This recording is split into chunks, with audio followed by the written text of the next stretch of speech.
Liftoff. We have liftoff. Welcome, everyone, to this night's Skeptic Bible Study. It may be in Exodus. In this episode, we're putting the book of Genesis back on the shelf and dusting off the book of Exodus. So come join us as we move into the second book of the Bible and begin to set up some magical adventures in the land of Egypt.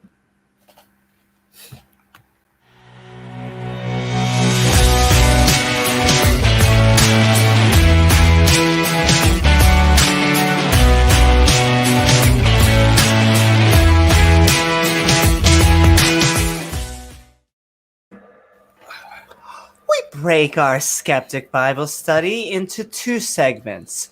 The first half, the host will read this week's chapters along with the annotations at the side. Don't mind if we take less than literal interpretations of characters' names. However, everything else on the page will be left as is, or as was put together via committee. Either way. At the later half of the show, we will switch into our open mic format. Look for the link in chat to come join our Skeptic Bible Study, or send me your questions, comments, or thoughts by tagging me at Amy Newman. After the show, if you're still looking for some fun memeing action, we also have a podcast Discord for debates, discussion, or just some chilling. Lastly, don't forget to like, subscribe, and hit that all button icon so you can get live reminders. And if you'd like to support the show, we offer some unique perks with the aim of creating more content at patreon.com/Amy Newman. Okay, with that, let's see what's on the menu. Before we begin, I'm going to start by going over the specific Bible we'll be reading, along with some helpful category marks. Categories, you say? Why, yes I do. You see, we're going to be reading from the Skeptic's Annotated Bible, an entire King James Bible lovingly fawned over by a skeptic who decided he would add his own notations. These are little flagpoles of sanity put in use to remind us that, hey, maybe slavery is evil, including categories like absurdity, injustice, and cruelty, but also a good amount of intolerance, contradictions, and conflicts with science or history. That doesn't mean it's not packed full of misogyny, false prophecy, and some questionable biblical family values. Now, we won't skip the good parts that the Bible has, only that these passages seem far fewer in number than any priest or pastor seems to suggest. So without further ado, won't you come join the Skeptic crew? Woo-hoo! How are you, James? And have you heard about this minor character, Moses? Yeah, I heard something about him. In fact, I think they're going to make a movie about him one day. I don't know. It seems like Be a he's good idea. a character. Yeah, he's doing all kinds of crazy stuff, right? I just feel like it's one of those names that has a lot of potential. I can't wait.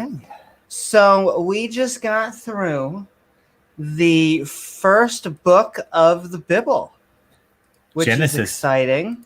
It bites the dust.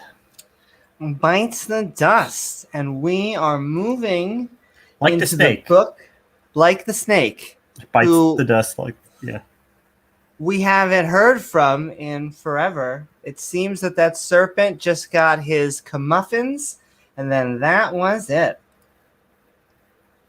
Woohoo! Yeah. So last time we had Yahweh getting his people into Egypt, and of course, nothing's going to go wrong with that because it's all based on his perfect plan, right?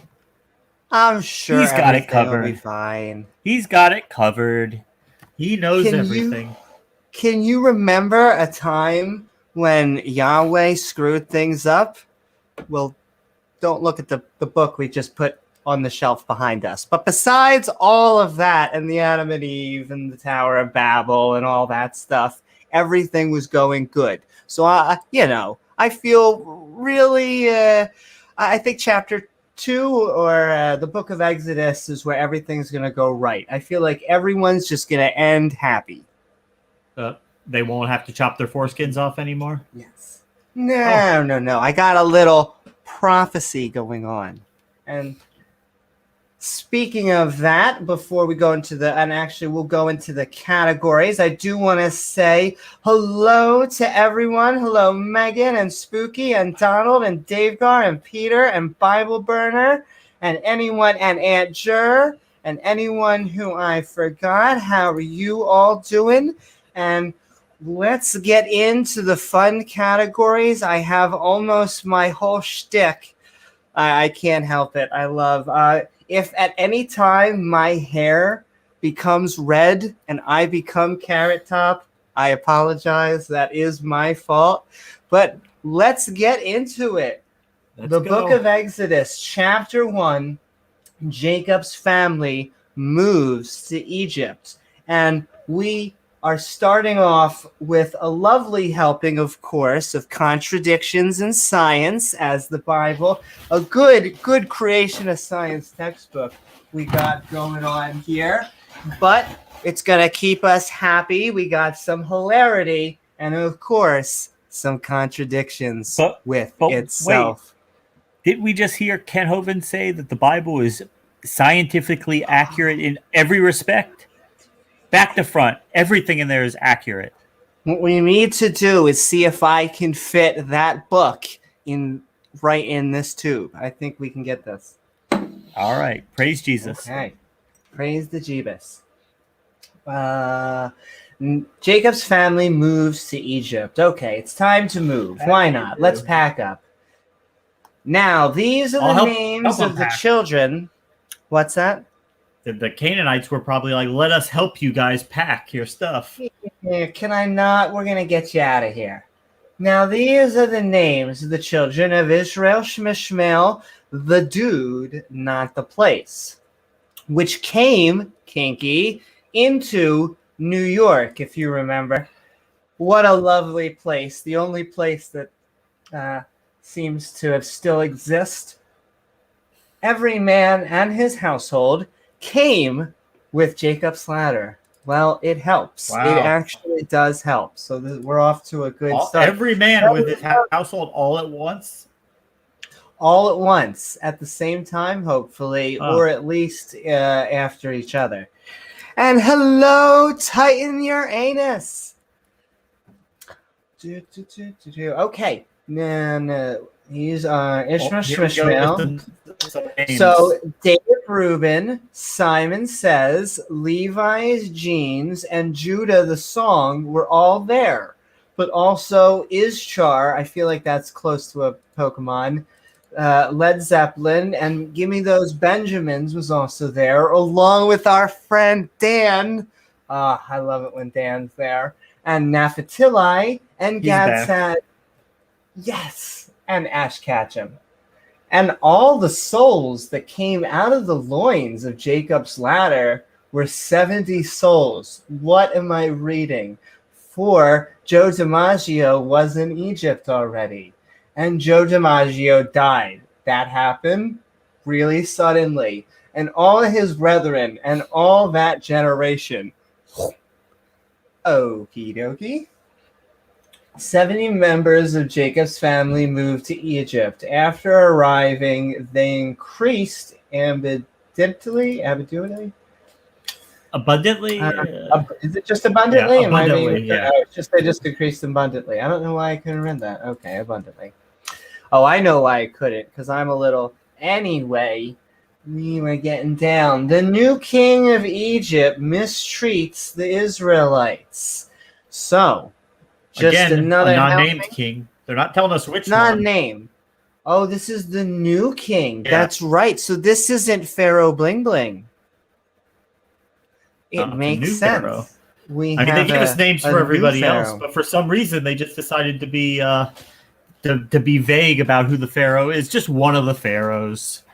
It doesn't matter which one. Okay, so I guess we're gonna call. I mean, unless I find a new one. I mean, this is Pharaoh Bling Bling the Second. Is that how this works in Egypt? Now there arose That should up work. a new king over Egypt, which not knew Joe DiMaggio. Oh wow, their memories once again. A new king, a new LeBron James. A new king, baby. The new GOAT is back in town.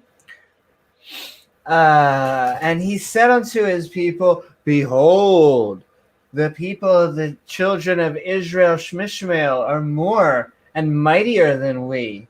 Come on, let us deal wisely with them, lest they multiply, if you get what I mean. And it come to pass that when there falleth out any war, they join us also unto our enemies, and fight against us, and so get them up out of the land. Therefore they did set over them taskmasters, to afflict with them their burdens, and they built for Pharaoh Bling Bling II treasures, cities, Pithom, and Ramses. But the more they afflicted them, the more they multiplied and grew, and they were grieved because of the children of Israel, Shmishmael. And the New Yorkians made the children of Israel, Shmishmael, to serve with rigor. Yeah. And they made their lives bitter with hard bondage, in mortar and in brick. I don't think you'd have a hard time with that one, Amy. Oh, never. Don't threaten you with a good time.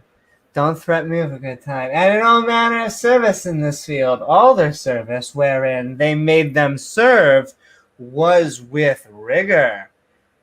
And hold on. So the new king of Egypt enslaved the Israelites. So this is where this whole... The Pharaoh did not give them their coffee breaks. They had to work with rigor. And I just, and so this is the setup. This is why they're trying to explain why there was all the Jewish slaves and why Moses had to come. Not actual, I want to say, archaeological history, but biblical history. Yay! Wasn't Joe DiMaggio? Yes. Maybe. Probably. Let's see, what number were we on? Where have you gone, Joe DiMaggio? Our nation turns its lonely Where have eyes to you gone? I forget what number. I think we read the passage. I think we're on 15. Where the last word was rigor, so yeah, 15. Yes. Oh yeah, Mrs. Robin. And the king of New York spoke to the Hebrew midwives, very specific, of which the name of one was Sephiroth, and the name of the other was Puha. He told the Hebrew midwives to kill all the... What? Oh, man. Spoilers. And he said, when ye do the office of a midwife to the Hebrew woman, and see them upon the stools, if it be a son, then ye shall kill him. But if it be a daughter, then she shall live. Okay, kill all the newborn males. That makes a lot of sense because we know that we can get a lot more labor out of the women, in terms of building cities and everything. You don't really need the men to do like the hard work. Well, honestly, when half of your babies end up being, property when they hit 18, and who knows how they even deal with children. So the Bible doesn't seem to have good views on, let's just say, the child people rearing, that are in charge. Parenting. Yeah. Okay. But the midwives feared God. Yahweh. In this one, I'd be fair to Yahweh too. I don't think I'd worship him, but obviously I don't want to use the term supervillain, but he gets things the way he likes it, and did not, as the king of New York commanded them, but save the men, children alive.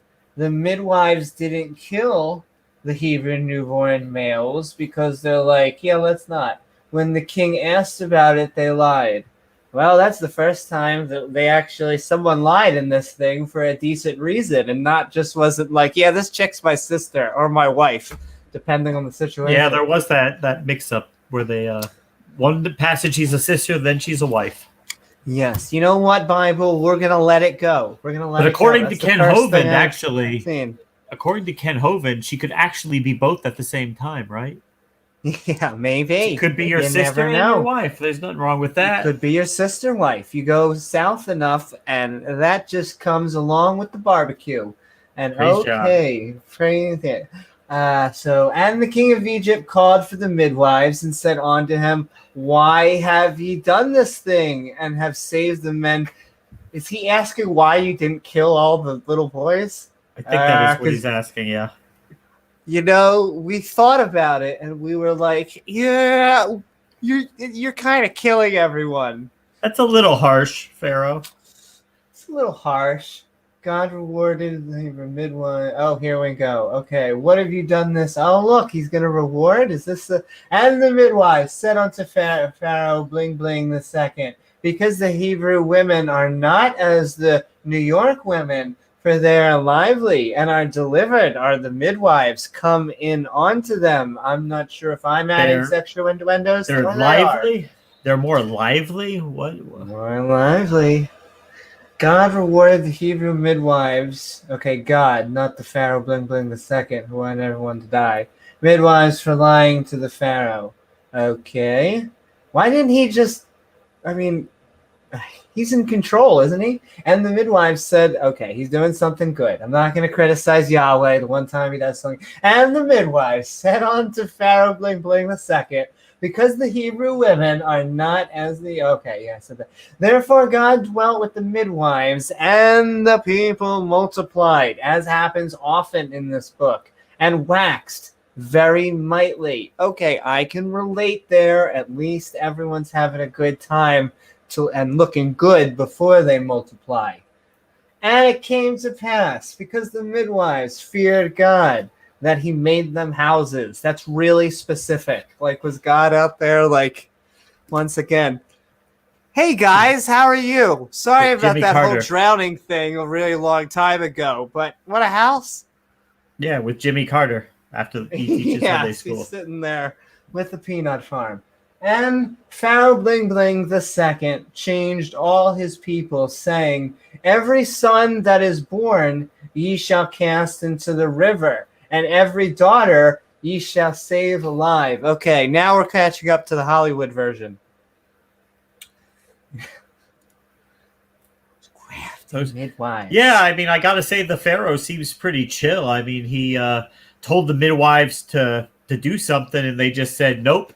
And I guess the Pharaoh was like, "Oh, all right, whatever, not a big deal." Yeah, I'll look away. I won't check on that, even though that kind of seems like a big and very escalated thing. But we'll just let Those that go. damn midwives, you don't want to mess with them. They're pretty powerful. Yeah. Okay, and did we just say in every daughter? And Pharaoh bling bling the second charged all his people, saying every son shall... So what is that? And every daughter he shall save alive. The Pharaoh told the people to cast their sons into the river while saving their daughters alive. Okay, so we have just gotten through the book of Exodus, chapter 1. 1/40 of the book.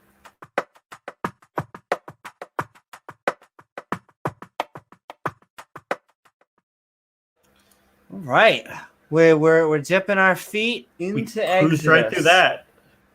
Cruise right through that. We got into Egypt, and my new tagline for this is, "What happens in Egypt stays in Egypt."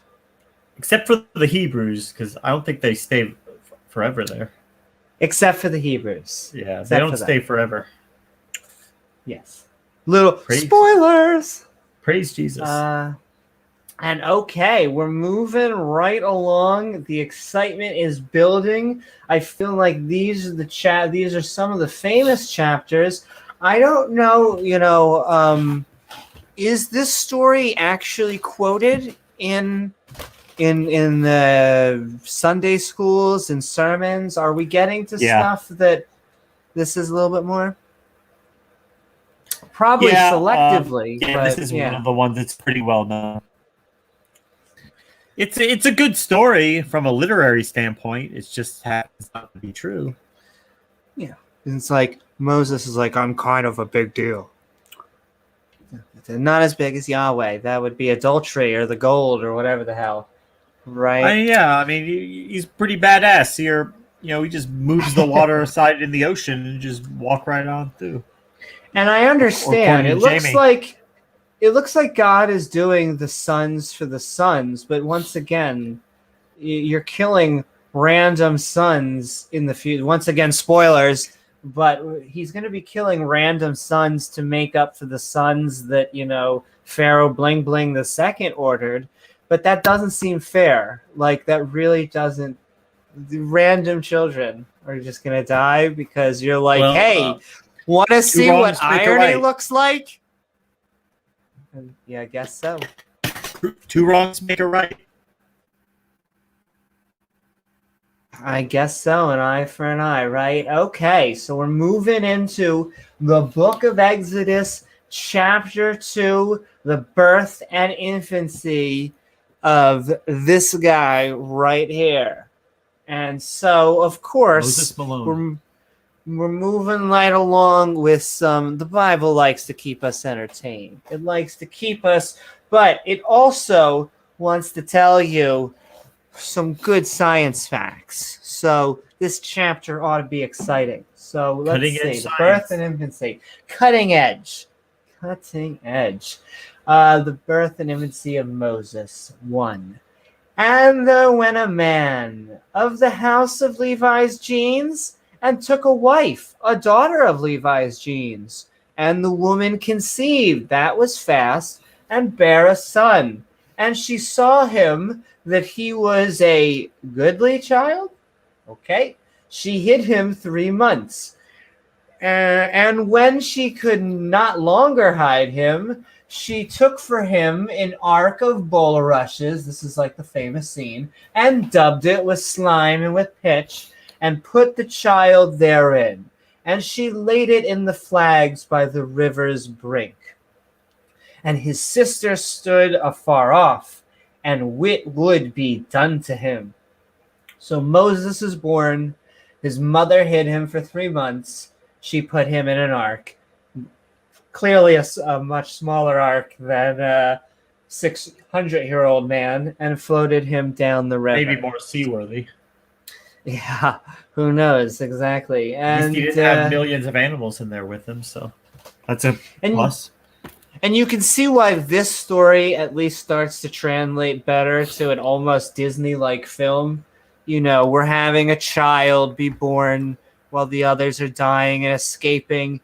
I feel like the Tower of Babel would just be a hard sell as a children's story, but I'd like to see it. Hey, kids! They touch on that one. A little bit. They? Not as much. Oh, I'd love to see it. It's probably, it's not as poetic or adventure, because this is really a guy, the rags to riches type of story, and then the noble prince and all these other types of, I guess it wasn't a trope a few thousand years ago, right? Like Joseph, all these bad things happen, and he just keeps loving and worshiping God. And he just keeps being the number one slave. Then he's the number one inmate.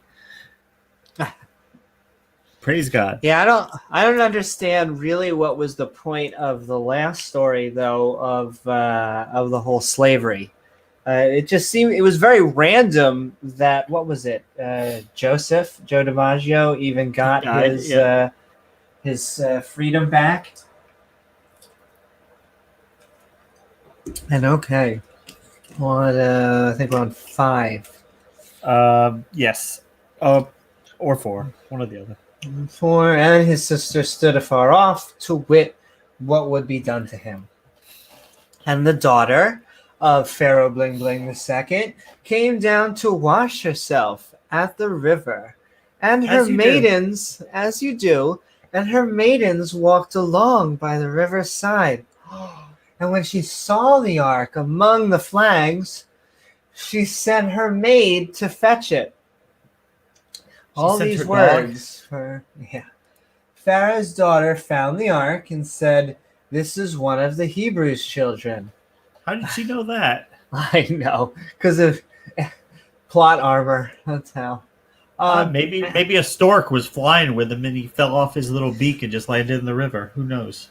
You never know. Da, da. 7? And yeah, it seems firstborn. Just looking at chat. Yeah, I think that was the one time a parent has done something good, which isn't always true. Let's just say this is like the opposite of the first story where Isaac is like killing a kid, or is it Abraham? Abraham, yeah, he's going to kill Isaac. He's like killing a kid. Guess what? We're going to make a sacrifice. Anyway. And it's always right because God said to do it. Always right. It's moral. The football got pulled away. It was Charlie Brown. Everything's okay. And when she opened it, she saw the child, and behold, the baby wept. That is the one scientific statement I think I can agree with the Bible so far.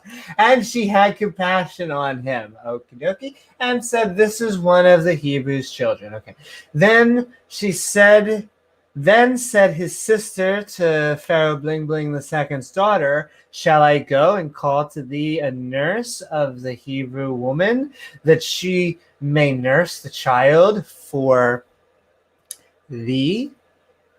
Moses' sister Miriam happened by, just as you do, and said to Pharaoh's daughter, "Should I find a Hebrew woman to nurse the child?"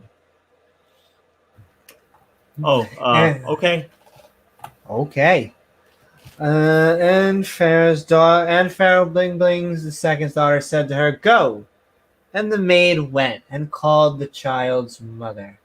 Pharaoh's daughter said yes, so Miriam went to find her and Moses' mother. And Pharaoh Bling Bling II's daughter said unto her, "Take this child away and nurse it for me, and I will give thy wages." And the woman took the child and nursed it. Pharaoh's daughter said to Jacob, "Nurse it for me, I'll pay you for it," as rich people do. So, well, I mean, I can't do blame, but so Miriam and Jacob took Moses away and nursed him. Okie dokie. And the child grew. Once again, the Bible's playing with time. Like, it just, if it needs a day or two. And the child grew. Huh. And never would have thought of that. Down or up? And she brought him on to Pharaoh Bling Bling II's daughter, and he became her son. And she called his name Moses. And she said, "Because I drew him out of the water." And Moses was weaned. His mother returned him to Pharaoh's daughter, who adopted him as her son. So got the hard part. Let's get over here. Pharaoh's nameless daughter gave Moses his name. Oh, yeah, she doesn't have a name. Interesting. Yeah, because the Pharaoh doesn't have a name. Yeah, they missed some of those. If they named the daughter, then they'd be able to figure out which Pharaoh it was. So they got to be vague on that, too. And let me tell you, Dave Gar, I had no idea that ark building was run in their family, right? It must be. It's like basket weaving. It's like basket weaving. It's a hobby. She knew he was Hebrew because of the fabric he was wrapped in. There you go. At least the script writers came up with something well. I don't know if that's true or not, but at least it's a good explanation. Right? It didn't really happen, and it wasn't a true story, so yeah, that's it true. Could be, however, that's the other thing. That would make sense.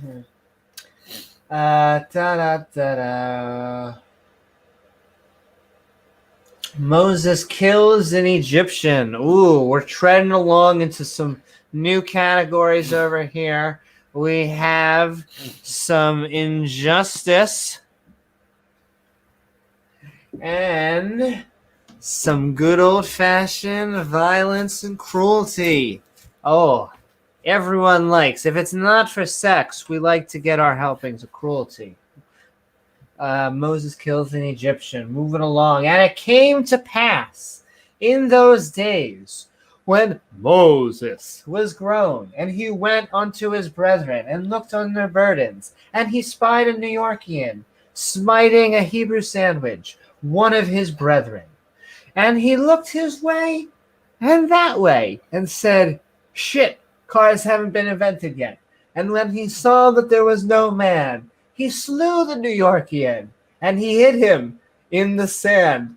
Oh. Wow, he pulled a Caitlyn Jenner. I'm just kidding. Okay, So anyway. I think Moses is going to be Charlton Heston. Charlton Heston. Yes, I hate to correct you, but it's pronounced water. Water. Water. The Spirit of God hovered over the waters. I love. I once had, I don't know if it was John or who, but when we first started the Skeptic Bible Study or whatever, or it was in one of the podcasts, we must have just been reading it, and they're like, aren't these heathen? Look at how they're sounding so elegant when they read this. And I'm like, oh, thank you. I'll take it.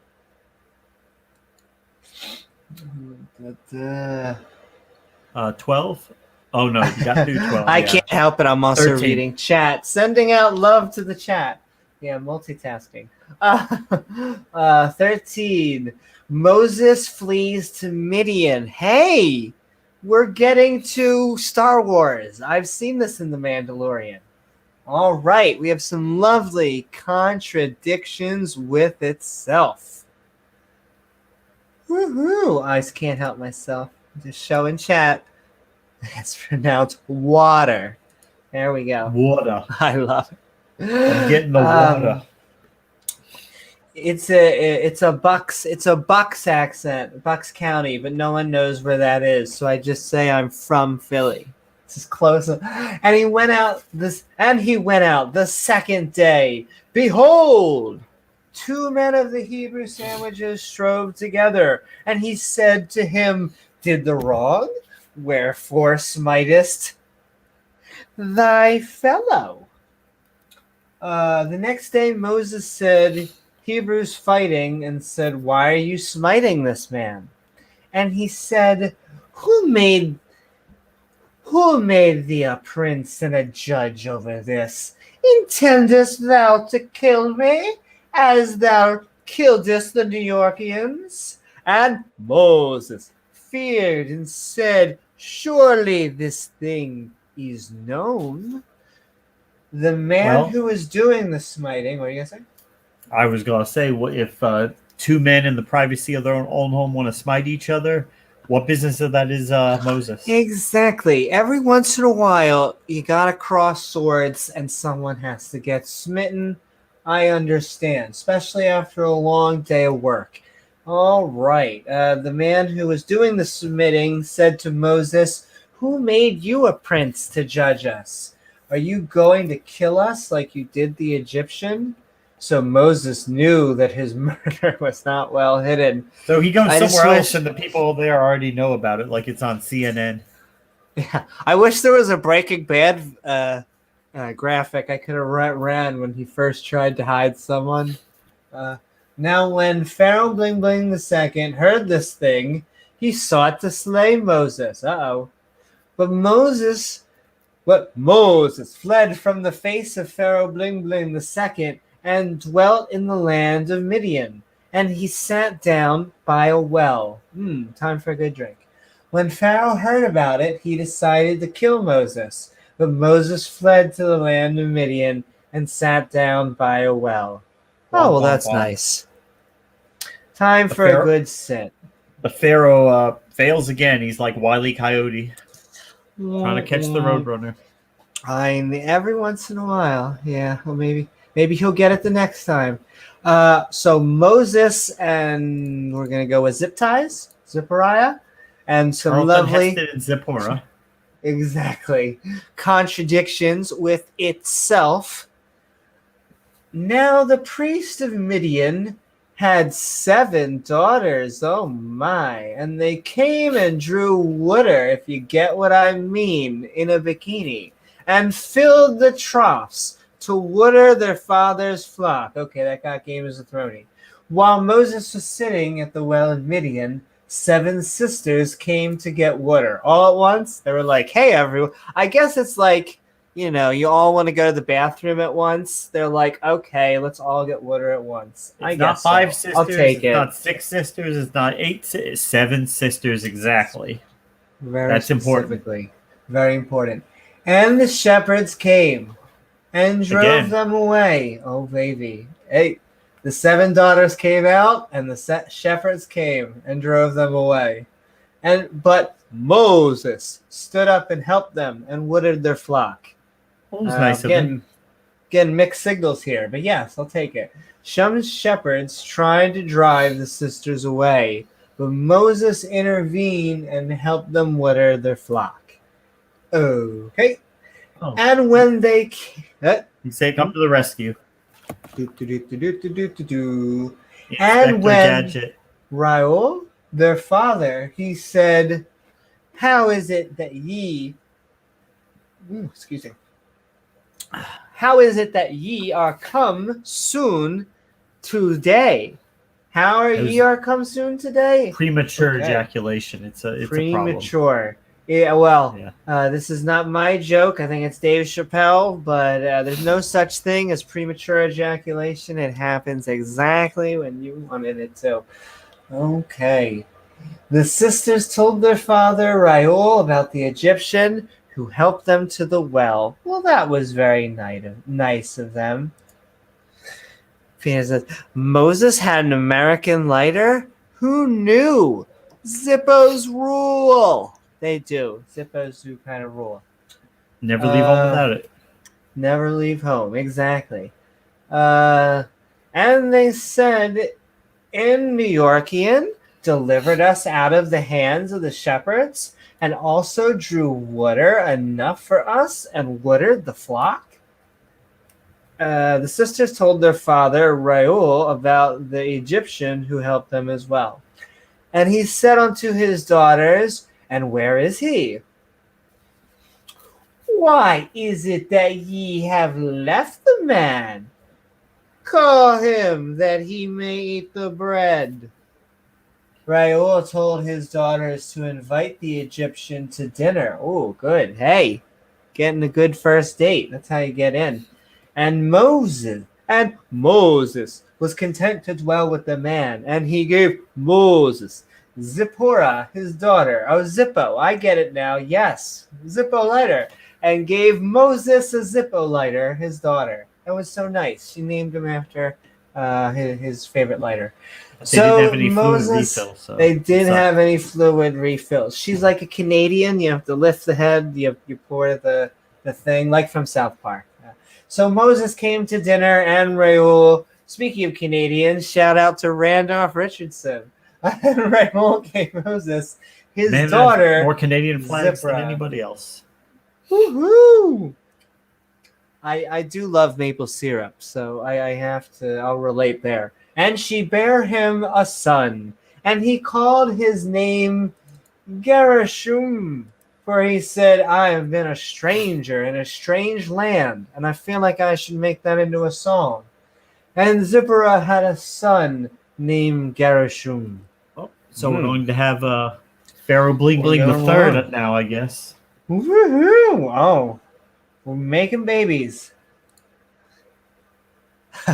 Hey, what I think, anyone who's talking to a burning bush, I think is burning bushes themselves. But, that's just me.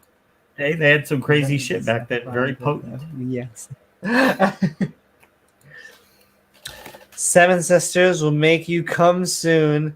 I think. Run. And woohoo! And yes, Andrew, that's what 7 brides for 7 sisters. See, you better run, or she'll steal your lunch. You better hide your lunch.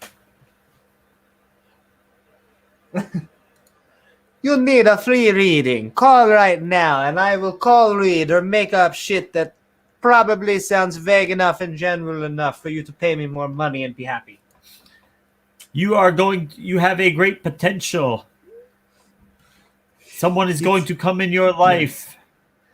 It says here you were looking for a new job. It says here you have always you had a project that you were trying to get done and you couldn't get that project done. Oh, this is the time you do it. In fact, you pay me more money. It happened faster. I lost. I think my accent just changed 3 times. Oh. But anyway, pay $7.99 a minute. Bargain. bargain. Woohoo! You don't believe me? Let me speak in tongues to this Bible. Hold on. Bless you and see? That's There we go. Jeremiah chapter 3 of the Bible. Exactly. I wasn't just making that up at all. Pay more money. Buy my DVDs. The King of Support Egypt Robert dies. Support Robert Tilton. Okay, so we have some fantastic hilarity.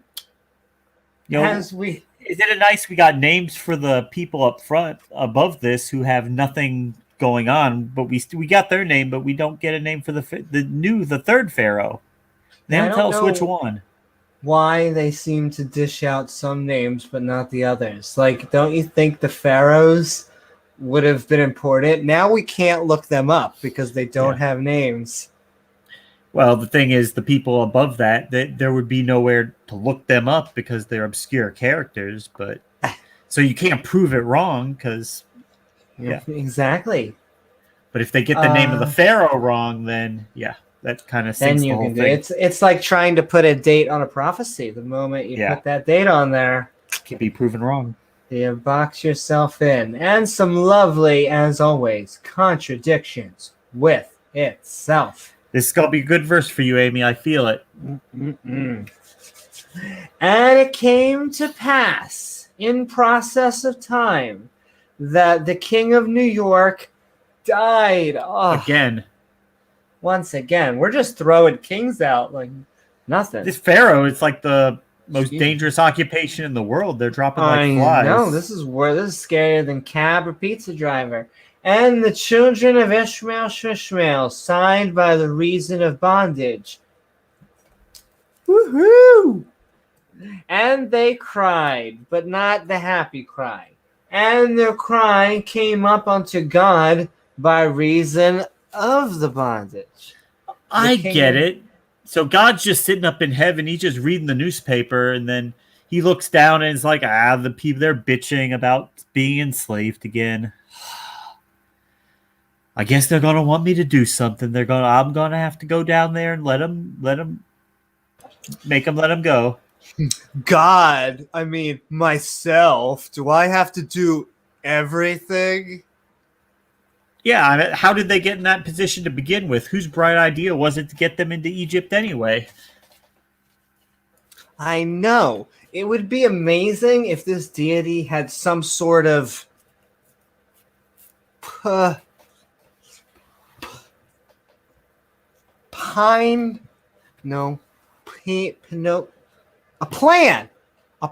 Wouldn't that be amazing? A plan.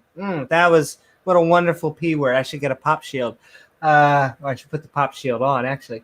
The King of Egypt dies. Okay. And it came to pass in process of time that the King of New York died. Oh, I did read this. And Israel shied by the reason of bondage. Okay. And God heard their groaning. Oh, my God. Grumbling. Or once again, myself. And God remembered his covenant with Abraham.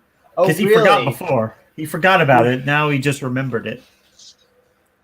That's right. I got to do something for these people. Crap. That freaking promise I made. And God heard their groaning. God remembers covenant with Abraham, Shmabraham, and Isaac, and with Jacob's ladder. God heard their groaning. I like how it really does make it seem like, they're groaning. They're whining and complaining. Yeah.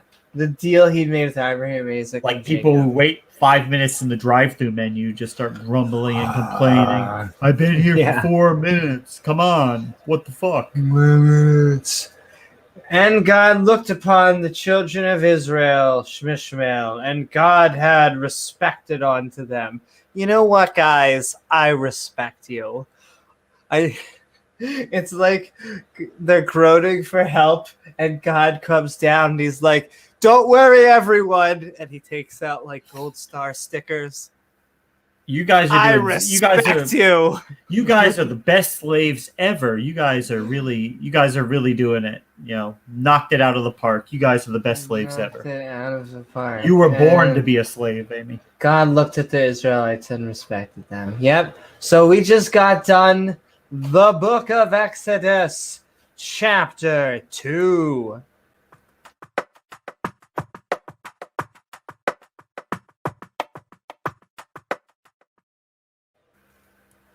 All right, so we covered the. What do you think, Amy? I mean, exciting. So Moses was born, saved. What was the exact reason he killed someone again? He was attacking a fellow Israeli, one of the Egyptians, so he killed him. Oh, okay. Oh, okay. He was defending another Israeli from being attacked, and the only So thing he wasn't to do is complete dick. It was he killed more him he and was he trying to buried save- him in the sand. Okay. And so we're moving through, and we have a king die. These Another kings are one. getting thrown off. Like, yeah, 1, 2, Dangerous 3. occupation. Very Not for the dangerous faint of heart. occupation. Woohoo! And Robert in the house. Something good happens, God, something bad happens. God's plan or God can't interfere with free will. God always wins. You just need faith. I know. And you know what? This is going to be my new sticking point.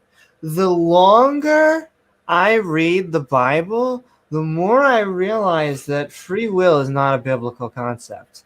Like, it has nothing to do with, people can go debate free will and all this stuff, but I don't know why Christians or Jews or Muslims defend it, because there's nothing in this Bible that talks about free will. It's Yahweh's will. It's your guy's will up until you cross him. And then all of a sudden he's like, hey, you know what would be cool if you didn't exist? Well, I mean, it's a tool that they use to get past certain concepts that are difficult to deal with, and they don't really have a good explanation for, so they just go free will. Oz is in the house. Robert's in the house. And yeah, so just it's not really important, but it helps them deal with a few things that are difficult otherwise to deal with. Yeah, well, it seems like a good apologetic. It just seems like they bring it to muddy up the water. Free will is bullshit. Exactly. Yeah, that's right, Oz. I always say my difference is just I believe in will, which is I just define as the difference between us opening the door and walking through it and someone throwing us through the door.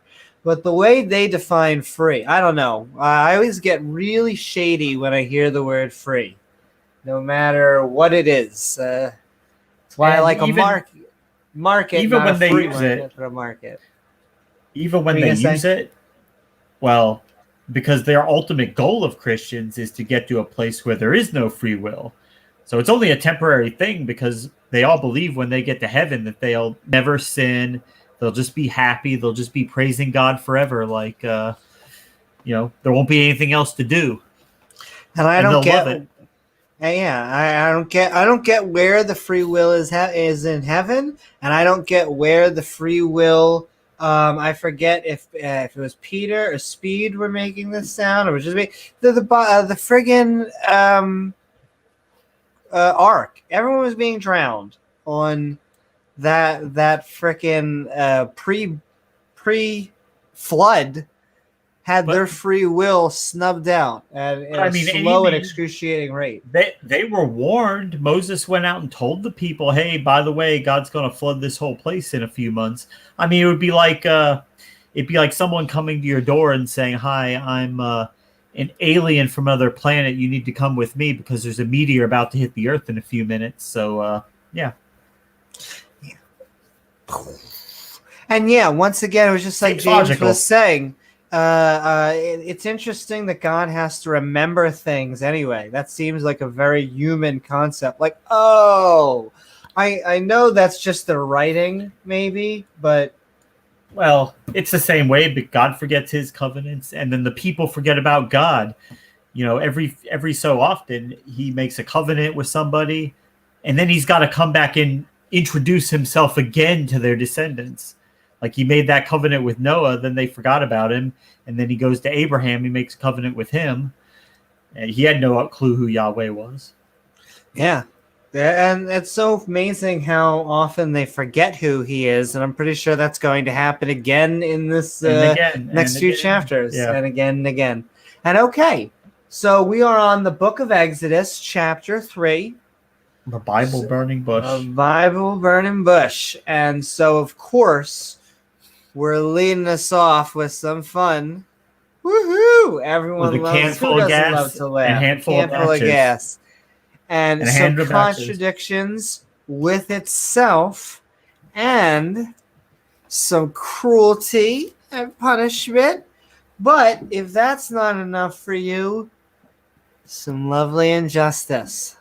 All times. To round it off, just to round it off. The cherry on top. Side. And okay, the burning bush. This is it, baby. This is where I think Moses gets high. I think this is how that works, right? Gotta be. No other explanation for it. Exactly. Okay. He had his medical card, so it was okay. His medical card. Exactly. He went to the store and got it. The burning bush. Now Moses kept the flock of Jello, his father-in-law. Jethro Boudin. Jethro, baby. Beverly Hillbillies. Exactly.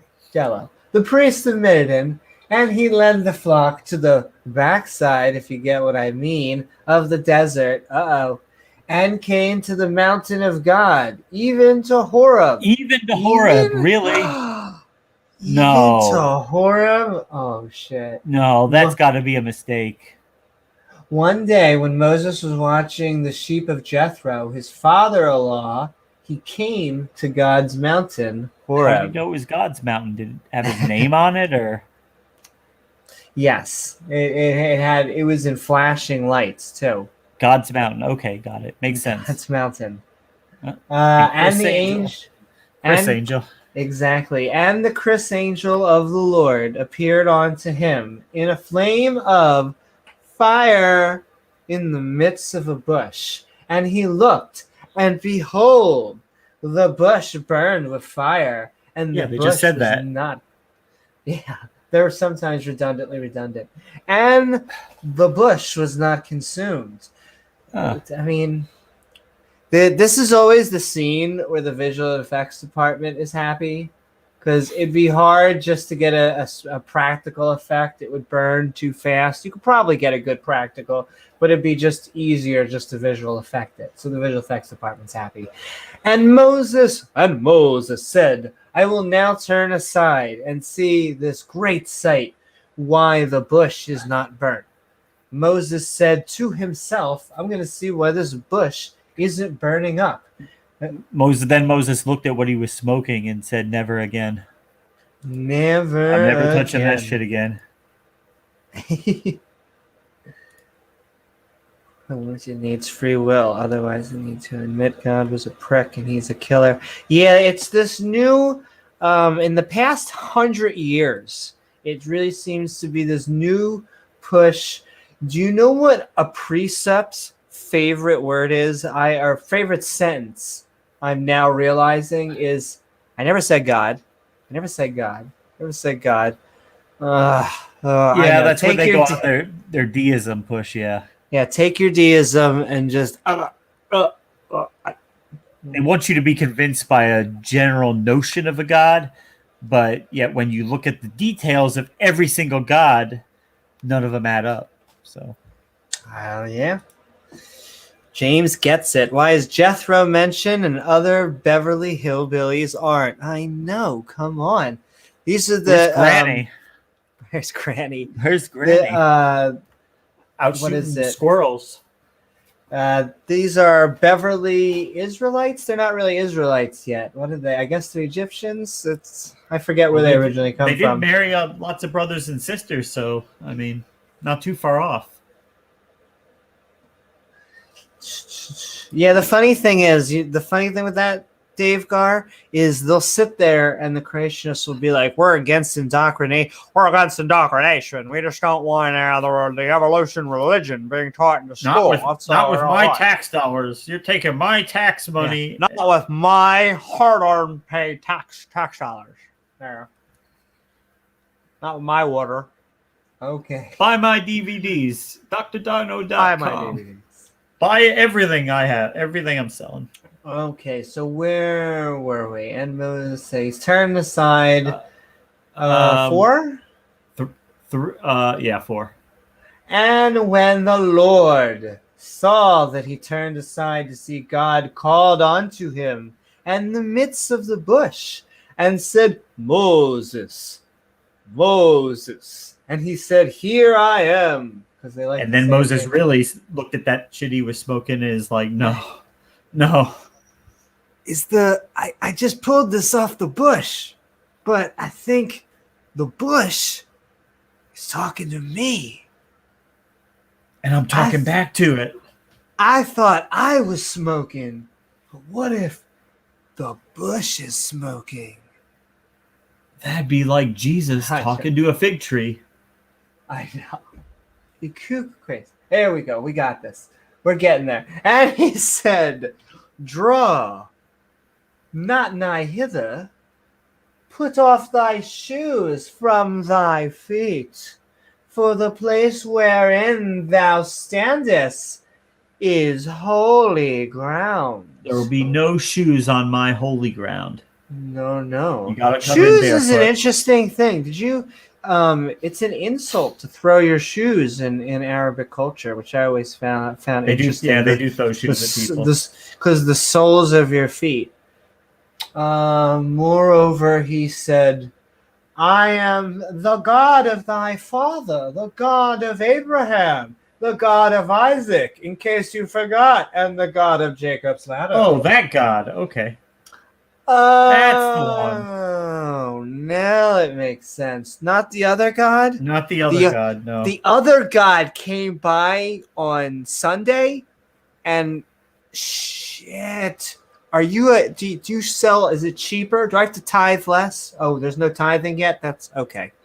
Gotcha. No, I'm the God of foreskin cutting, so that's what I'm concerned with.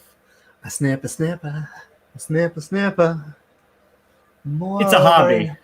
It's a hobby. It's a passion, hobby. really. Yeah. Where were we? 8? 6. 6 or 6? Yes. I looked at 6 and said the number 8. Actually, again in my brain. Yeah, 7 because we just got past 7. One, but okay. Yeah. Sold. We'll go in between. Close And enough. the Lord said, "I have surely seen the affliction of my people, which are in New York, and have heard."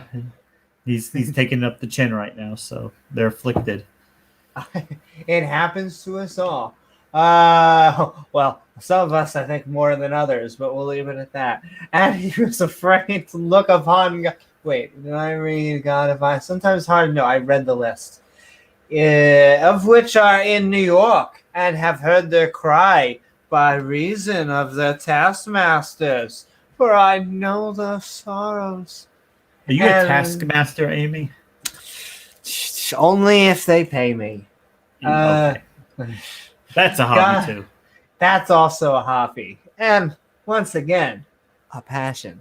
God continued, "I have seen the affliction of my people in Egypt, and I have heard their cry." I haven't done anything about it, but I did hear it. Woo-hoo! Hey, Randolph in the house. Oh, thank you, Randolph.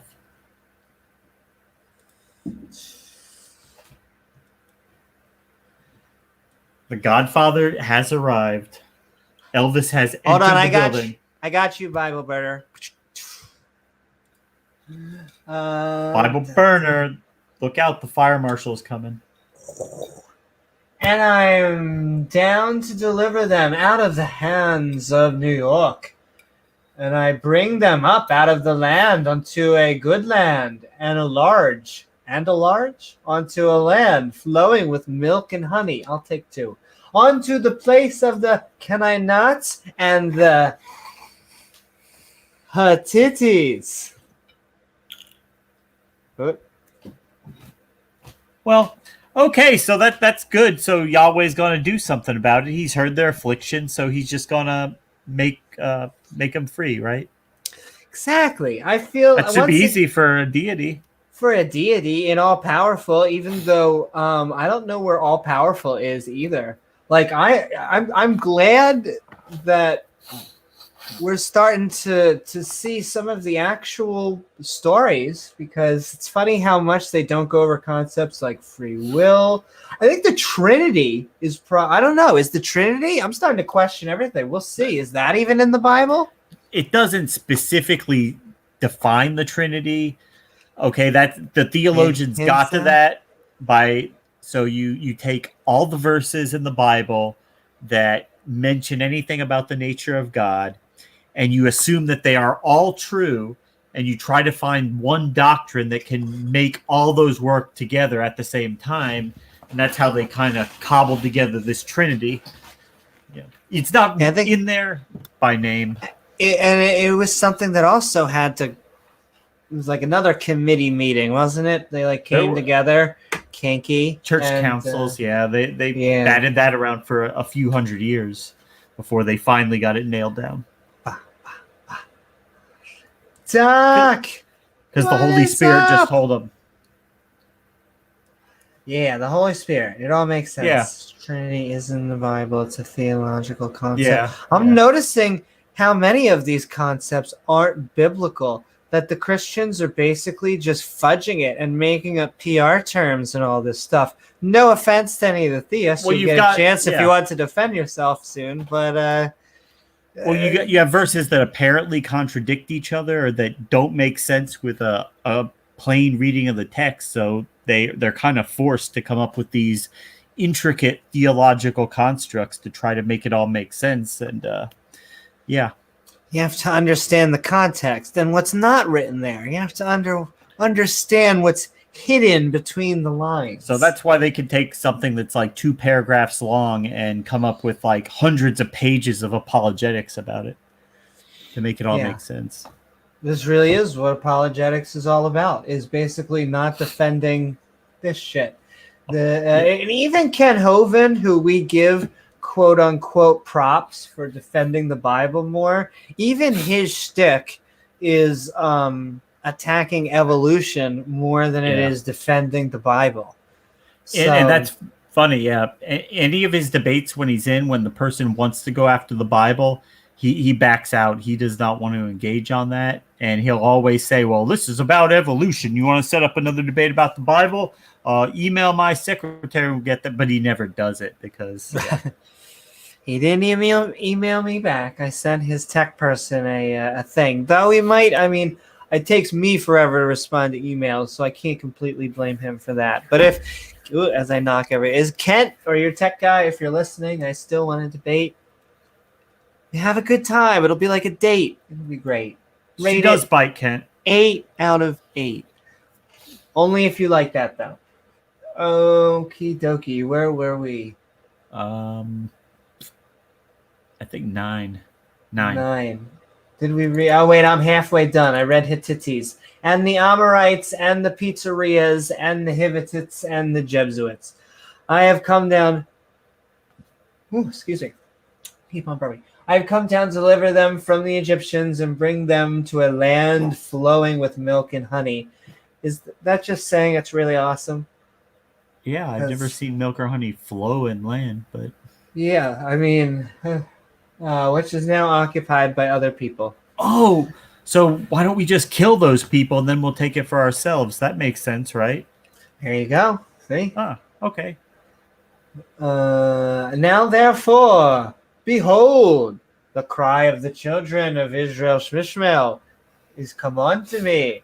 And I have also seen the oppression whereof with the New Yorkians oppress them.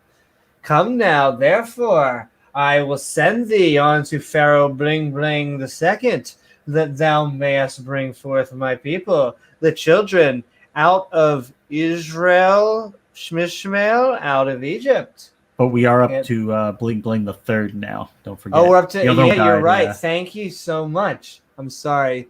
Well, let me put on the third Bling Bling.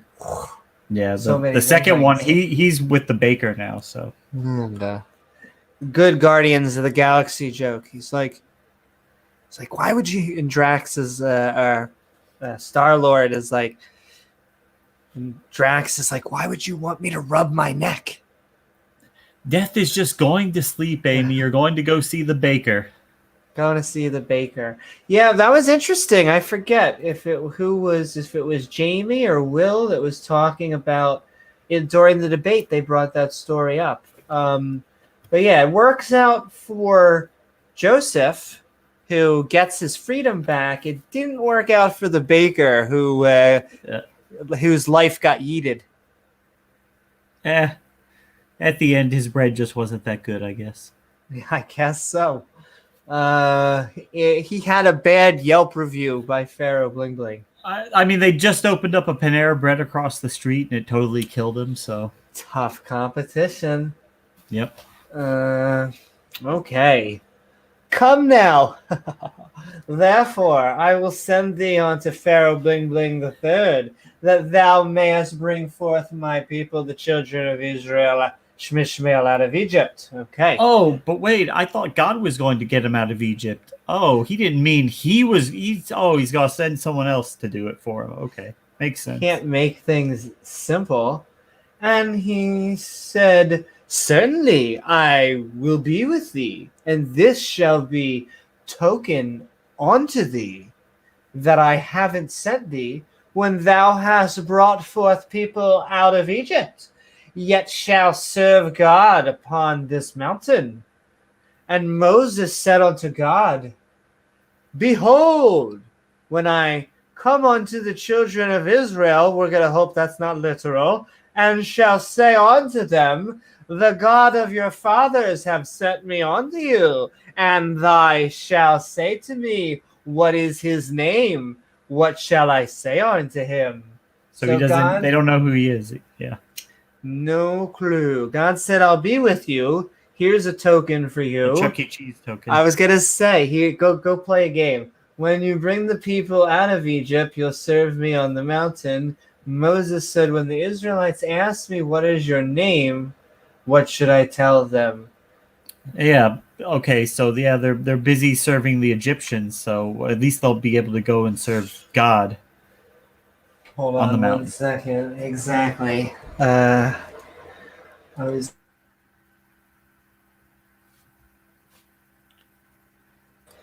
Tell them my name was Dan. Okay, probably not, but I love Dan. Good old Dan. And God said unto Moses, I am praise, I am that I am. There you go. I am that I am. Do they say that eventually? Is that where he gets that name? He Next says that verse. in the... Oh, really? Where? Yeah. Here we go. Where are we going? 12, 14. 14. What shall I say? And God said unto Moses, I am that I am, which is a tautology. What we didn't... Wait, hold on. Let me make this. So this would be I am that I am not. That would be the opposite. It depends on what the meaning of the word is. Oh, we're going there, huh? And he said, Thus shall thou say unto the children of Israel, Shmishmael, I am half sent me unto you. I want you to try that next time you get pulled over, Amy, and the officer asks for your name. Just tell him, I am that I am. Excuse me, ma'am. What is your name? I am that I am. Oh, okay. That's cool. Okay. Step out. Okay, that's basically how that would go. Anyway, I am that have sent me. Okay, God said, I am that I am, in case you were forgetting. Says, say to the Israelites, Mom, who said her? My mom said, who should I say your name is? Oh, tell her that I am that I am. He says he is who he is. Oh, well, that explains That's a it. fucking telemarketer. Hang up. Click, okay. It's one of those Indian scammers trying to sell you eternal life and everything if you just give everything to him and worship him. It is God trying to now. It reminds me of the dark matter. It must be the dark matter 2525 God with a headset. That's imagined. Shout out to him. So even I can say that. And God said, moreover, unto Moses, thus shalt thou say. Or did I read? No, it's hard to tell. Okay. Thou shalt unto the children of Israel, the Lord God of your fathers. He's going to say it again. We know All who three you of them. are. The God of Abraham, the God of Isaac, and the God of Jacob's ladder. Even the God of Jacob, even Jacob's God. him. Wow. I am that I am, and that's all that I am, and that's all Shout there out- was to that. Shout out to Praise I am that I am. Come on, Praise. Come on. Hey, they're all welcome. This is the God of Isaac and the God of Jacob hath sent me unto you. This is my name forever. What's his name? Did we miss something? The God of Abraham, Isaac, and Jacob. That's a really long name. That's gonna be a pain in the ass. So we have here Sarah, and we have here Bob, and we have here, this is the God of Abraham and the God of Isaac and the God of Jacob. Okay, I'm just gonna call you. I am that I am. I'm just gonna call you Gob. Does that kind of? You'll be fine. Okay. Go and gather the elders of Israel Shmishmael together, and Get the say geriatric bus. and say to them, for only 3 shipments of 995, you too can have a God. Okay. The Lord of God of your fathers, the God of Abraham. Didn't he just say this? Yes, remind him. Of Isaac and of Jacob. Yes, still the same God. Still the same guy talking to you. Are we in Groundhog's Day? Appeared unto me, saying, I have surely visited to you, and seen that which you done in New York. And I have said, I will bring you up out of the affliction, out of New York, onto the land of the Canaanites and Hittite, and Amorites, and the Pizzerias, and the Hivites, and the Jebuses, unto a land flowing with milk and honey. Yeah, we just got to kill all those people first. No big deal. What's a little death between friends? Go and say this to the elders of Israel. God appeared to me, as you do, and said, I have visited you and have seen what was done to you in Egypt. I will bring you out of Egypt and into a land flowing with milk and honey. You know, that's nice, but milk and honey are produced by animals, and I mean, okay, whatever. In Florida, we have something called the Baker Act for that. That's when somebody comes and tells you God talked to them, and they take you to the hospital for a mental evaluation. Look, if you, what's the saying? If you talk to your God, you're religious. If your God talks to you, let's get some help. Oh, he really did, Moses. He really did come to you. Okay. And I'm just kidding, Theist, only a little bit. But you're going to be able to come on soon and defend yourself. Woohoo! Amy should have said pain in the underage Catholic repository. What's he referring to on that one? I'm not sure, but I can imagine it's going up the... And praise Pope Francis. What's he up to? Praise Pope Francis. Oh, he's just moving around some perverted, deviant priests again. No big deal. Woohoo! Just a regular Sunday. Bill Burr's joke when the Day Show was trying to bring up, because he's not very, he's only mildly anti-religious, because a lot of comedians are, but he's not really, that's not his thing. But then he kind of went in hard, and he's like, yeah, I kind of like those sick whales at SeaWorld. Just kind of pass them around. No one notices the difference. It's okay, Billy. You'll be fine. We'll pass them off to another one. Praise Jesus. Oh, earlier you said something about a pain in the. Ooh, I think the literal interpretation must be a pain in the to Christians. I'm trying to understand why this main character Yahweh no longer shows up anymore. Yeah, he's got to have Moses do his dirty work for him now. I know. Let's see, where were we? So we were 19. Oh wait, no, in the wilderness. And 18. they shall hearken to thy voice. Oh baby. And thou shalt come. As you do. And as you do. Once again, I'm just reading the Bible. I'm not being naughty. And thou and the elders of Israel. Do they have Viagra? Yes, they do. Okay. Pharaoh Bling Bling the Third might not be able to get up. We don't know. On to the king of Egypt. It happens to the best of us. And ye shall say unto him, the Lord God of the Hebrew Shmebrews, the Hebrew sandwiches, hath met with us. And now let us go. We beseech thee 3 days' journey into the wilderness of RuneScape, that we may sacrifice to the Lord our God. And Pharaoh laughed. Pharaoh, it's April Fool's Day. Gotta be fucking with me, right? It's a joke, right? It's a Bernie joke. Bush told you I have to let you guys go, right? You think that's gonna work?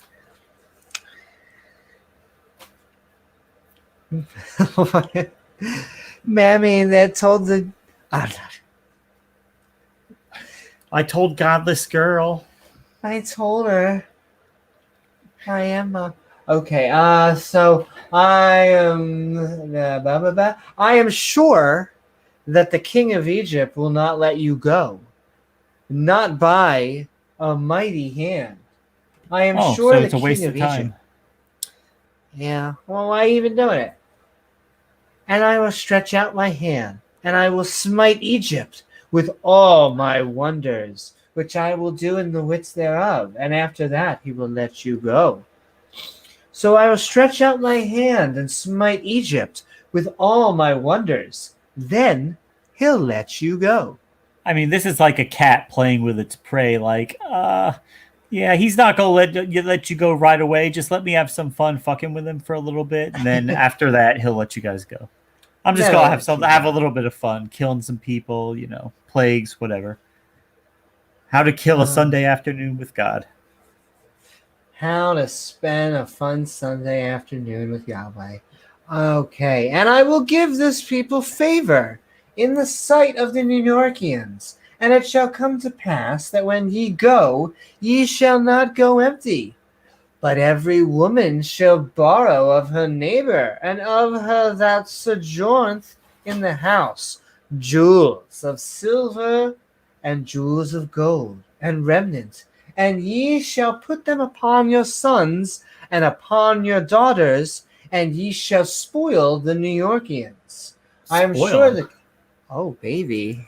Hey, we're getting spoiled. I'm sure the king of Egypt will not let you go, so I will stretch out my hand and smite Egypt with all my wonders, okie dokie, then he'll let you go.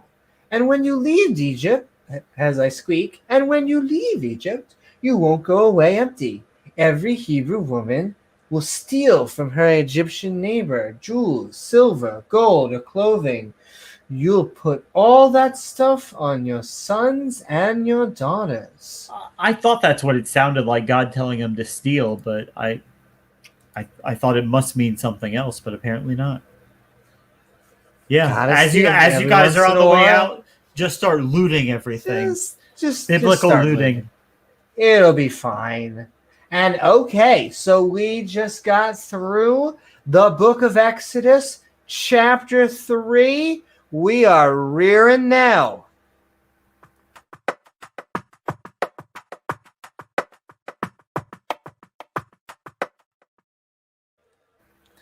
The God of Abraham, the God of Isaac, and even the God of Jacob.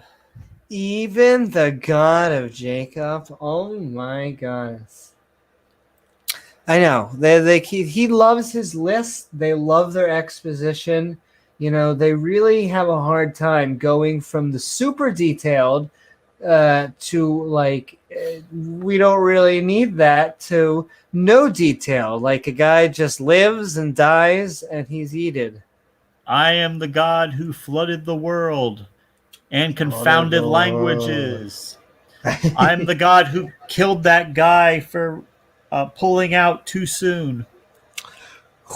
It's hard to even. I mean, that's once again, I think, going to be one of my also new talking points. But it's hard to talk about. It's one of those where people are going to look at you like, "What the hell are you talking about, you atheist?" Taking the Bible out of context, like you always do. You can't just pick up the Bible and just expect to open it up to any page and read anything on there and apply that to anything else. You can't do that. Gotta understand the context, okay? If it doesn't make sense, you're not understanding it right. And okay, so we are going to read one more chapter. I think we're doing a pretty good pace. Yeah. And then we're going to open it up for open mic. And we're going to ask anyone who wants to come comment on the last 4 chapters to have a good old talk. Or if you just want to come, baby, we won't even charge extra. Okay. So, the book of Exodus. God chapter teaches 4. James Randi some magic. Woohoo! James Randi. Rest in peace, yes. God teaches Moses some magic tricks. So if you've been looking for some comedy, once again, this has been some good few chapters for you. Not to mention the Bible loves to contradict itself, but where would we if we wouldn't have some creation science? You know, when they talk about creation science, this must be the passages they're talking about. Kent Hovind. Oh, yeah. So they don't want to teach religion. Religions are bad. We don't want to teach religion. Okay, let's begin. Let's go. Peradventure. God teaches Moses some wand and magic tricks. And Moses answered and said, "But behold, they will not believe me." No shit. Is that what he told the cops? "Nor hearken unto my voice, for they will say, the Lord hath not appeared unto thee." Oh, you mean some skepticism? They're going to be skeptical of the claim? Moses said to God, "They won't believe that you appeared to me." Yeah, why don't you appear to them instead? And the Lord said unto him, "What is thine hand?" And he said, "A rod."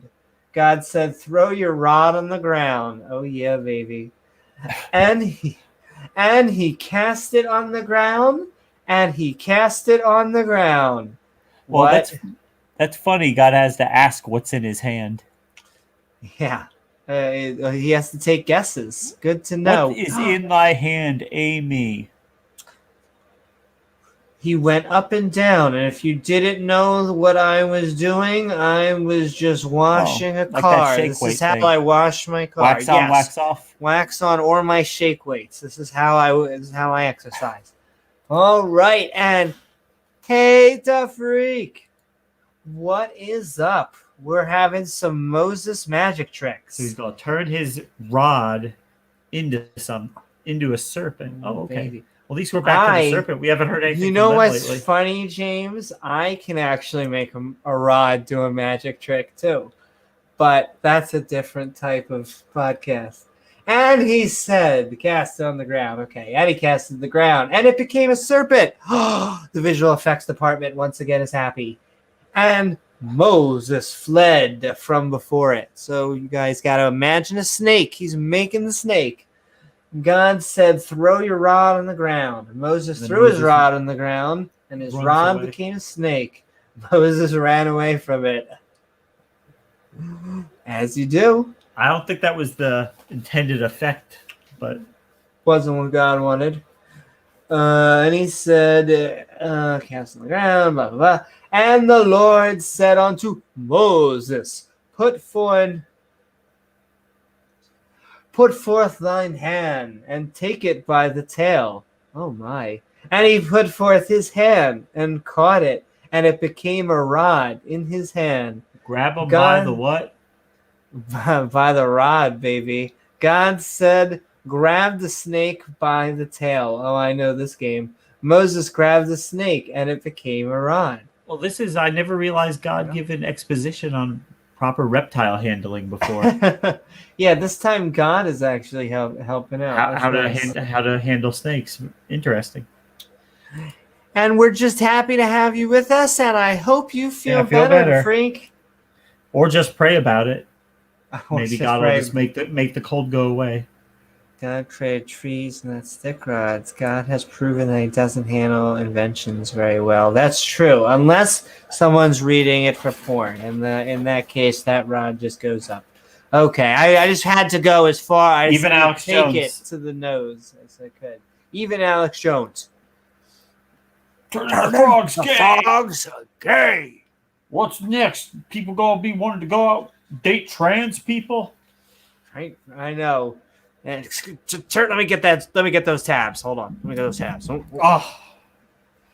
And what are we reading? 4.5. And they may believe that the Lord God of their fathers, oh Jesus, the God of Abraham, in case you forgot, the God of Isaac, and also the God of Jacob's ladder. Even the God of Jacob. Wow, hath appeared unto thee. God said, these tricks will make them believe that I appeared to you.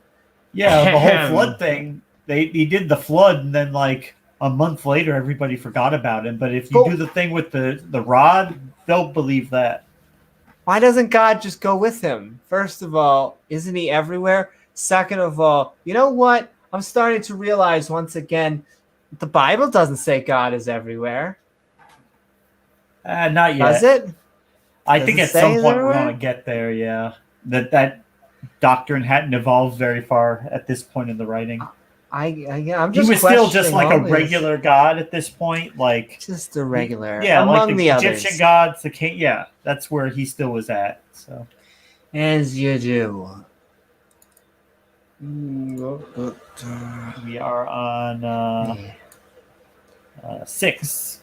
6. 4.6. Yeah. And the Lord said furthermore unto him also, put now thine hand onto thy bosom. Where is this going? I like it, but okay. And he put his hand onto his bosom. His or God's? I guess his, because if God has going breasts, downhill, Amy. I'm about to be sold. It's downhill. And when he took it out, behold, his hand was leprous as snow. What is going his hand on was in white. this? For his next chest, God said, put your hand on your chest. Also, for anyone who had any doubts that all these people at least have tan skin, here you go. For the Mormons that thought that Jesus was... Anyway, Moses put his hand on his chest and he became leprous. Ah! And he took it out. He took it out. Oh, baby. Oh, my. Well, Moses, he moves awful fast. Yeah, I will say, every once in a while, God comes by and he's like, and I'm the God of Abraham and the God of Isaac. The God of Dan. God. It's okay, God. Sit in the chair. We know. I be the God of Dan? Tell us about the war. Tell us about the war, God. I'm also the fucking God of the Dukes. Don't you forget that shit. All 43 of them. I'm the God of Sarah. The laughing one. I was Jesus and I came back today and I saw, oh yeah, this isn't, I forget. who did a bit on this, but yes, if Jesus came back, I feel like, and he saw crosses around everyone's neck, he would be like, no, no, no, it's cool. You guys, I get it. It's a dedication. No, I had a great time up there. Brings back some good memories, Yeah, in the Christian's head, they're like, yeah, cross, we're celebrating. I feel like in Jesus's head, it would be like the electric chair. Or a noose, like that doesn't carry any Or a connotations noose. with it. Yeah. Um, God's very politically correct, I know. Hey, I'm noticing all these terms. I want to flip that against them. As we're going on of terms that are not biblical, supernatural, not a biblical term. Once again, a PR term. I wanted their whole pile of apologetics. It either doesn't come from the Bible, or if it doesn't come from the Bible, that doesn't hold much weight for us because you'd have to prove the Bible after reading this. But either way you cut it. It's like, well, how do you know the Bible's the Word of God? Because it says it's the Word of God. Bye, Bible burner. Bye, Bible. See you next time. I put my hand on your hip. I have to say, God is actually Yahweh is surprisingly sensual for a God. You know, do the hokey pokey and you turn yourself about. I will say that if if they had a spouse, they might actually get jealous of Yahweh. I might. Moses? Who knows if he was married? I'm not saying he is married, so let them get at it. They say it's a male, so I like to think it's Yahweh. But behold, it was turned again as his other flesh. God said, "Put your hand on your chest again." Wow, God is gonna get like a 3-act shtick. He's gonna open in Vegas. Moses put on his hand on his chest again, and his hand was cured. Wow.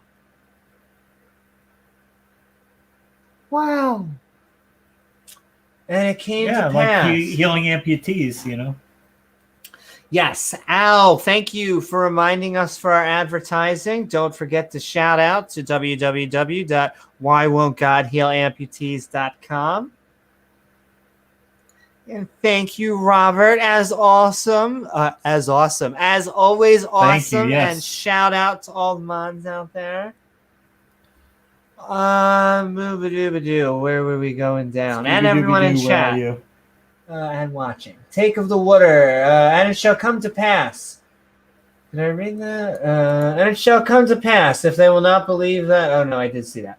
And it shall come to pass. He keeps on reading it. They're passing stones, people. If they will not believe also these 2 signs, neither hearken unto thy voice, that thou shalt take of the water of the river and pour it upon the dry land.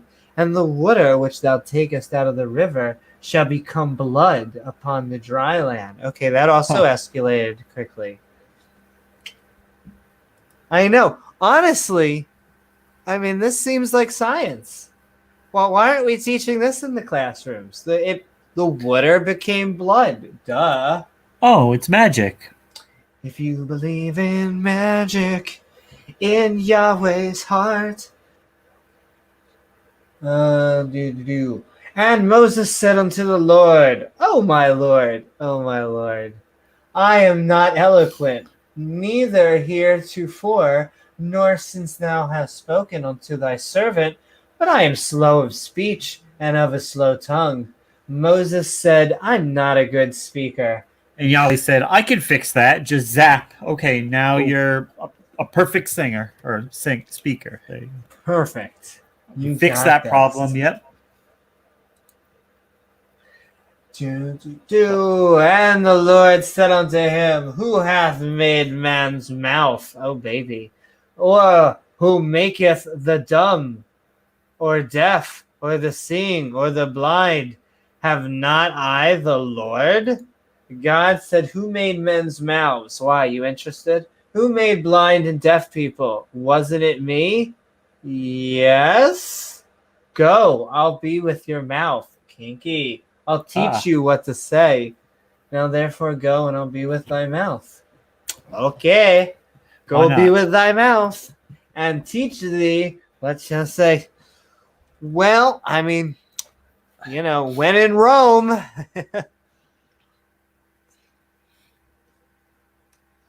Okay. No, God, no. Oh, God told me. Oh my. Woo, he didn't say the rod was going to be, Pharaoh Bling Bling the third. Hey, okay. And, whoo, whoo. Fall on your So, face, Amy. You fell on your face. the funny thing about those slaves, freed them. The other funny thing is, once again, what stays in Egypt happens in Egypt. We Okay, freed let's them, get but then back. I decided after that to just kill them all. So Happy. Hmm. And okay. And well, I mean, blood is mostly water. I mean, so he didn't have to do that much work. I mean, come on, guys. That's not creepy or what would happen in a horror movie. Silly atheist. The Bible has been proven by the Bible for thousands of years. Stop suppressing your truth. My God, it's true. We all know the Bible is right, and everything it says is true. We're just trying to discredit it because we don't want to do what God says. honestly, can you not see all of the wisdom in the last few chapters that I we have mean, me and read? Amy, we know we're going to go to hell because we don't believe in God. We know He's really there, but whatever. Y'all just want to sin. You telling me you all just want to sin. That's what I think it is. Like people getting divorced and remarried. God says that's adultery. You just want to do that. See, now I'm starting to understand the story. Yeah, if Moses could be with mouth, I think he would come back for more and more. And hey, it's got to be God, all seeing, all knowing, all powerful. I imagine he's got to be good at a good old, I good like old uh, be. I like Well, 11 then, where God is taking credit there for making people mentally handicapped and deaf and blind. Usually they say, "Oh, that's God saying right there." Nope, that's me. I do that.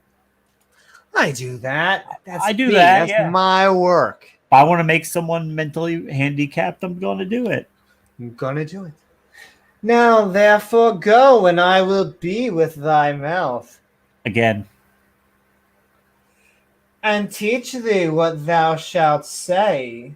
again. Again. And he said, O my Lord, send, I pray thee, as much men as can fit. No. By the hand of him whom thou wilt send. Uh, Um, I got Dan. You can take Dan. You want him? you can have Dan. No, we can't give them Dan. I think he's going to get Aaron Ra. Get him the Harden job Ra. instead. Hey, there you go. Aaron Ra's That, going to that make his that may be cameo. a Yahweh's match. Moses said, "Please, God, send someone else." Oh, look at you, ho ho, getting choosy. And he said, "Oh Lord, send, I pray thee, by the hand of him who will send." And the anger of the Lord was kindled against Moses. Oh my, his anger was kindling against him. Was it kindling against his thigh? And he said, Is not Aaron the Aaron Ra. Leophite? Is Aaron Ra the Leophite thy brother? I know that he can speak well, and also, behold, he cometh everywhere forth to meet thee. And when he see thee, he will be glad in his heart. Not just in God, his heart. not just in his heart. Not just in his heart. Not just. God became angry at Moses and said, Isn't Aaron your brother? I know that he can speak well. You'll put words in his mouth. I'll be with your mouth. Oh, baby. All this talk about mouths. And with his mouth, he'll be your spokesman. He'll be your mouth. And you'll be like God to him. Be sure to take your rod with you, if you could forget it. You'll need it for the magic tricks. Aaron Ra is becoming a human teleprompter. Oh, let's see. Yeah. I'm glad that Aaron is getting around. He's going to be a human teleprompter for Moses. Human teleprompter. Okay, Moses returns to Egypt.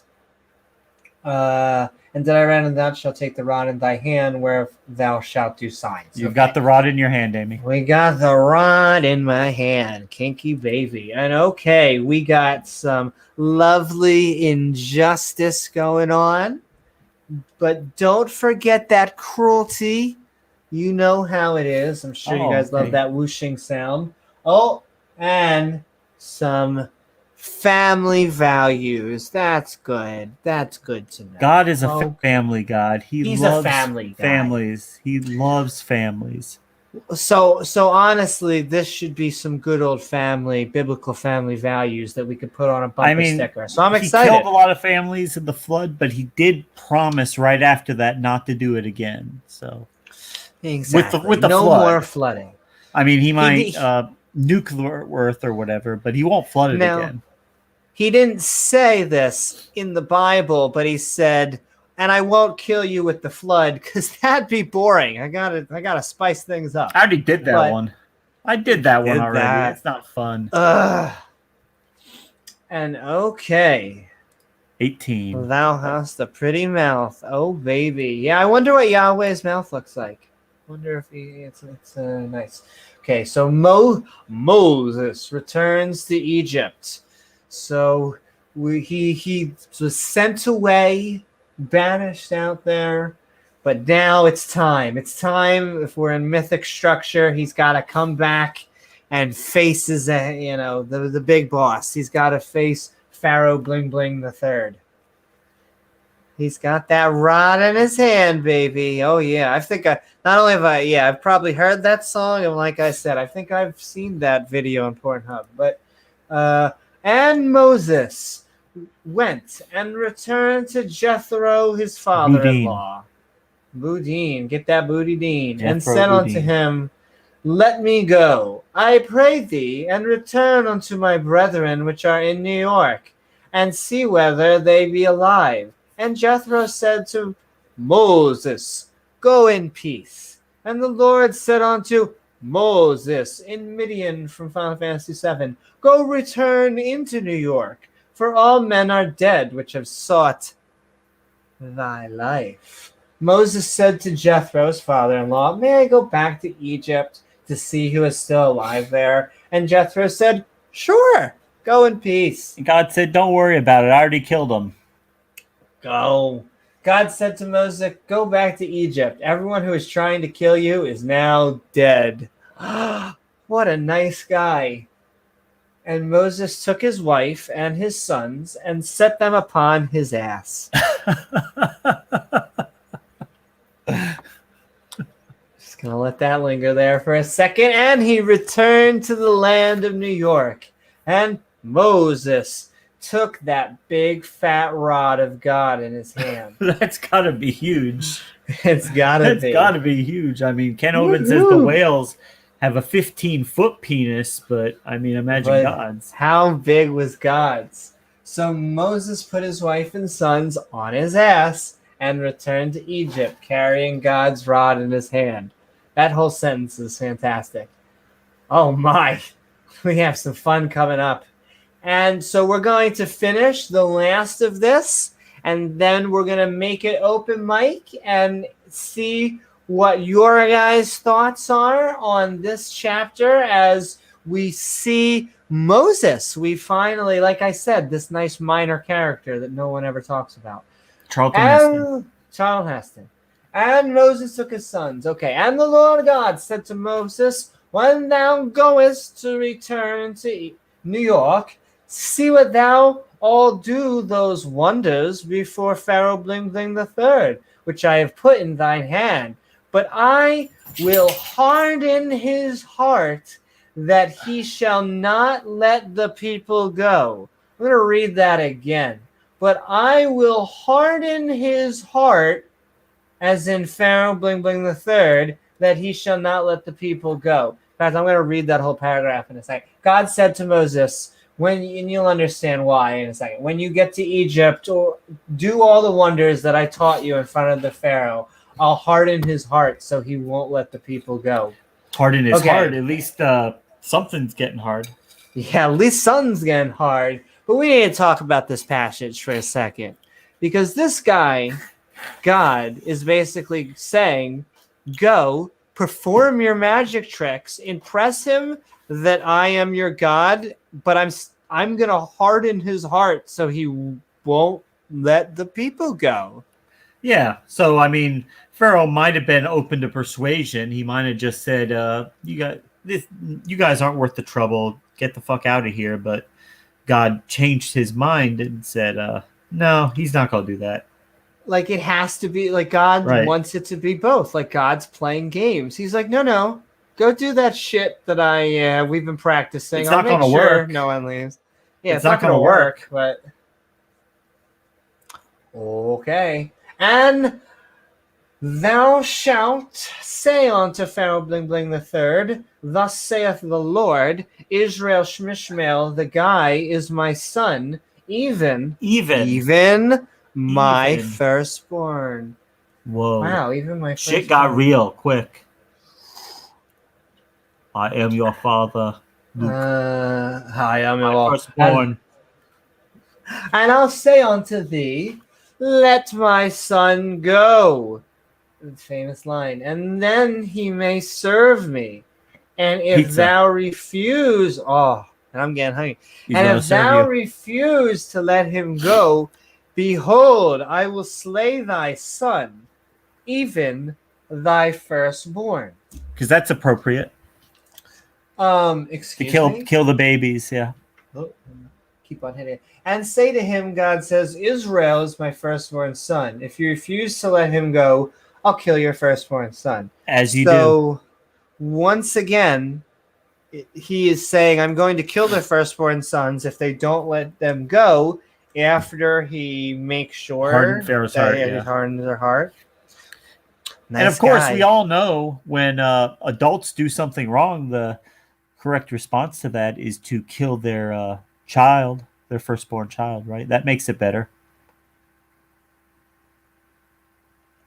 So I mean, we could exactly that makes we could it take all the better. people, take the death row, and any of them who have a child in there, let them out. We'll just kill their child.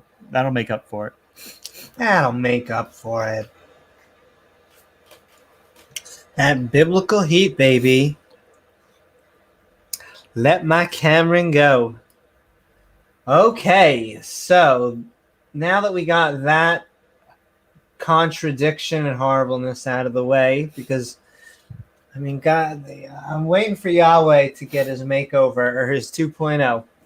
Okay, God tries to kill Moses, and this is a buffet, people. We have, if you come on over, we have some hilarity. We have some injustice.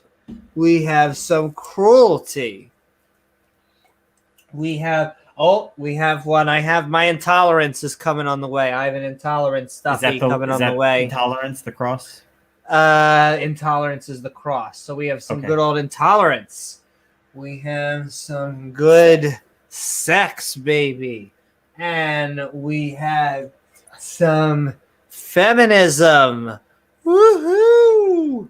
And of course, one of my new favorites, we have some gayness. Woohoo! Triggering Yahweh. Triggering Yahweh. And then I think this is interpretations. I forget what this is. I don't think it's prophecy. I'm going to hold up the prophecy one. I think it's interpretations. God tries to kill Moses. All right. You think you wouldn't have to try. You'd think you could just do it, but yeah. You would wonder why God does any of this stuff. But yes. I mean, he tried. He just couldn't do it. Just couldn't get it up. Yeah. And it came to pass, by the way, in the end, that the Lord met him and sought to kill him. Well, that turned sour real quick. And why did he seek to kill him? Yeah. They were just buddies. He was talking to the bush, and now he's trying to kill him. Now he's trying to kill him. While Moses was traveling to Egypt, God tried to kill him.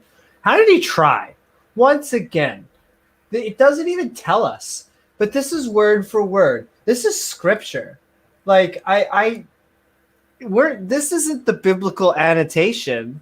This is what it says. It just says, and it came to pass by the way in the end that the Lord met him and sought to kill him. I mean, okay. It's like the Wile E. Coyote. God is like the Wile E. Coyote, just trying to kill that roadrunner. He can't get it done. Welcome, Haley. We're about to go open mic too, so it's a good time. Okay. Get the guitar ready. Get the guitar. Then Then Zippos took a sharp stone and cut off the foreskin of her son and cast it at his feet. And said, surely a bloody husband art thou to me, so let him go. And she said, a bloody husband thou art, because of the circumcision. Well, that went south real quick. Yeah. God tries to kill him, so then his wife circumcises the child with rocks. And hi, Brian. Which I shout into the microphone. Which makes sense from a medical standpoint that you would just use a rock when you're doing a medical procedure. I mean, wouldn't you just take a rock to your gym? I'm sure actually now there's someone out there and there's like trans. No, they do not take a rock. It is not a rock. It's not your grandpa either, like Ken Hogan. It's not my grandpa. It's not Yahweh. I would like Yahweh to just dip your hands in and change stuff. I don't think that's how it works. Okay, so while Moses was traveling to Egypt, God tried to kill him. Luckily for Moses, his Egyptian wife Zipporah took a sharp stone and cut off the foreskin of her son and cast it at Moses' feet and said, surely a bloody husband thou art me. So God, why? It doesn't say why God's trying to kill Moses. It's implying because the circumcision? But why I want to know still, why does the circumcision please this God? A bloody husband you are because of the circumcision.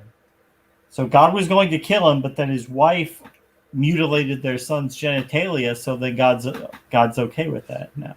But he was okay. So it's all kosher. And okay, we're going to read this final chapter, and then we're going to make it open mic, and we'll do that for a little bit. Have you guys on the side how exciting this entry to Exodus was. Okay, Moses and Aaron speak to the Israelites. Yes, that's right. And we're going home with some good old-fashioned absurdity. And the Lord said to Aaron Ra, go into the wilderness to meet Moses. And he went and met him in the mount of God and kissed him. Nope.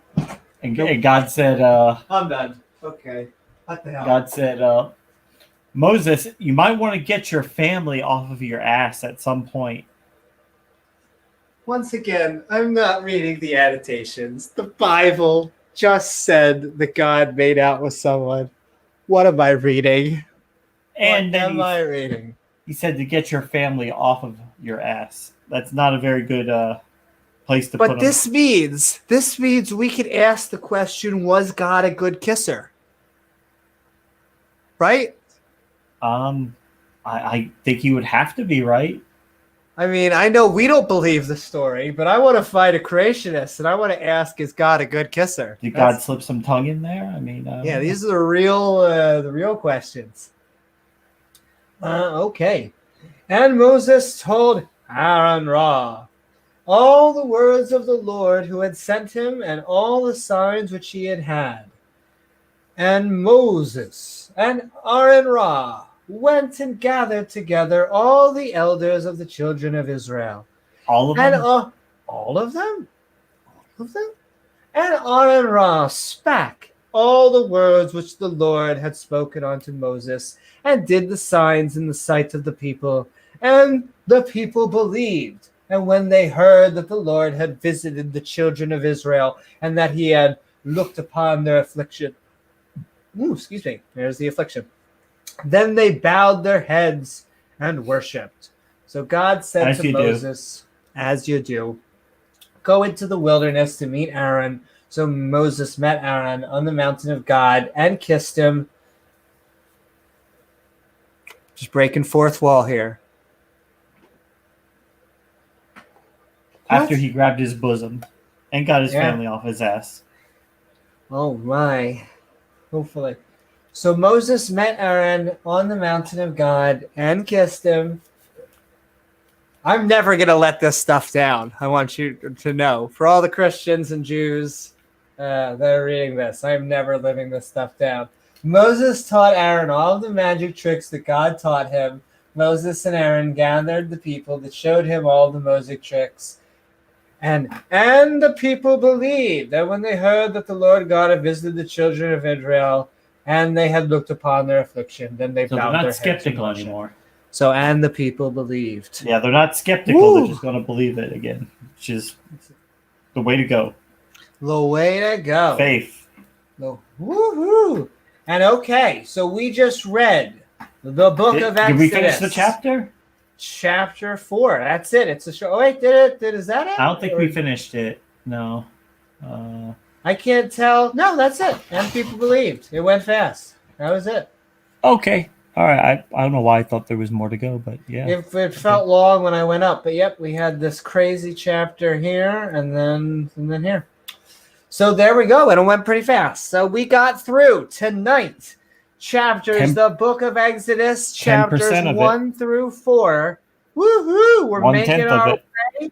And so we're now going to open it up. I'll send the link into chat, but we are officially going into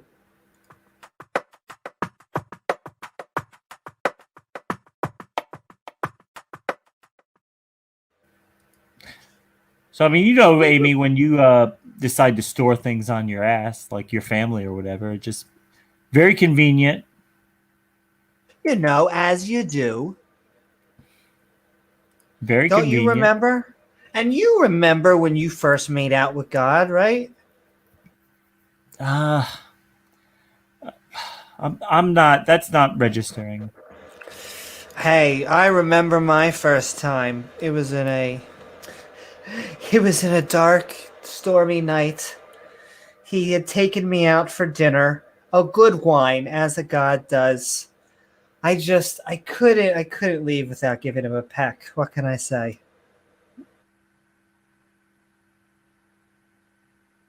And I am sending that link into chat right now as I'm reminiscing about making out with God, which I can't believe is an actual Jado-Christian thing.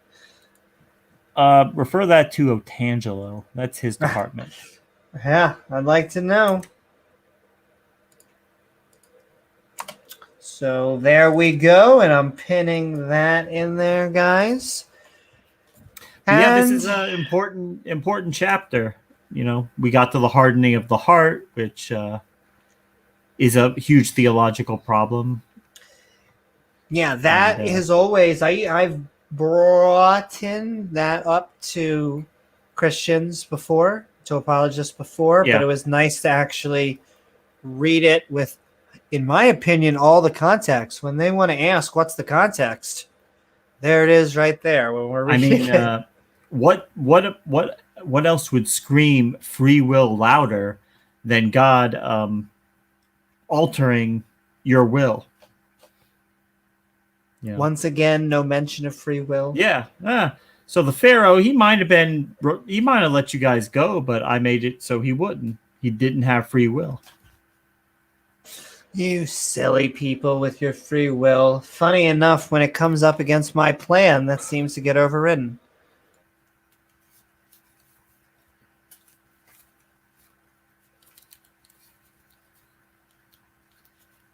Let's see, we got to meet Jethro. We got to meet Aaron Ra.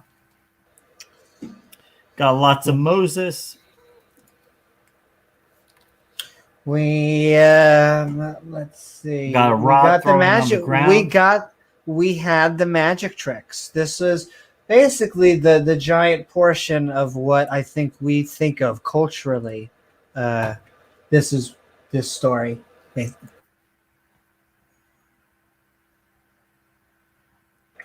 Hey, it worked. So I'm just writing some names down, but the link is in chat. This is also, I'll send out the link for the Discord if anyone would like to join us. We're going to go after the stream on Discord and just hang out for a little while. So we'll do that. So I'm sending that in there.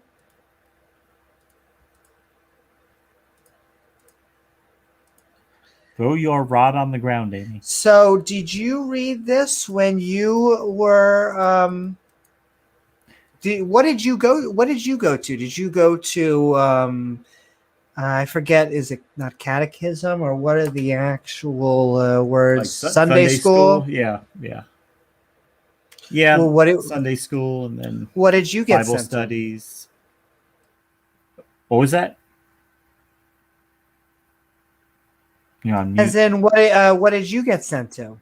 Sunday school and Bible studies and stuff like that. But yeah, this is a part of the Bible that they're pretty familiar with. I mean, they don't typically go through it verse by verse, but it's not, I think they have a pretty good understanding of it. But more than some of the other ones, more than the Dukes. Yeah. This tends to be one of the hot chapters. And okay, we have our first person. Because at least stuff is happening here. At least stuff is happening. Rods are getting thrown down. And how are you tonight, Zenith? Oh, I'm good. I'm good. I'm listening to this. I reckon this Bible ought to be rewritten. I was going to say, have you been good. enjoying? So we've been having our Skeptic Bible Study. This is our first opening of Exodus. We're going through the first 4 chapters. What are your thoughts of the Exodus story? Or any thoughts? Oh, did you freeze? Oh, no, still here. Nope. That's okay. We got a thing. I'll join after I'm finished with this phone call. Okay, sounds good. We'll pray for you, Randolph. And Andrew says, we'll wait for you, mate. We'll wait for you. And Andrew says, I'll be back later. If you're still going Discord, we'll head over to Discord. I think that's going to be our new thing. And so, like you said, it was a lot more interesting. We're starting to get to more often quoted things. It's not the New Testament, so I think the happy, fun stuff that's always in the Sunday schools tends to be this stuff, or that stuff, not the Old Testament, but this is at least the Charlton Heston popular story. Yeah, they're pretty familiar with it. It's definitely something they bat around a lot.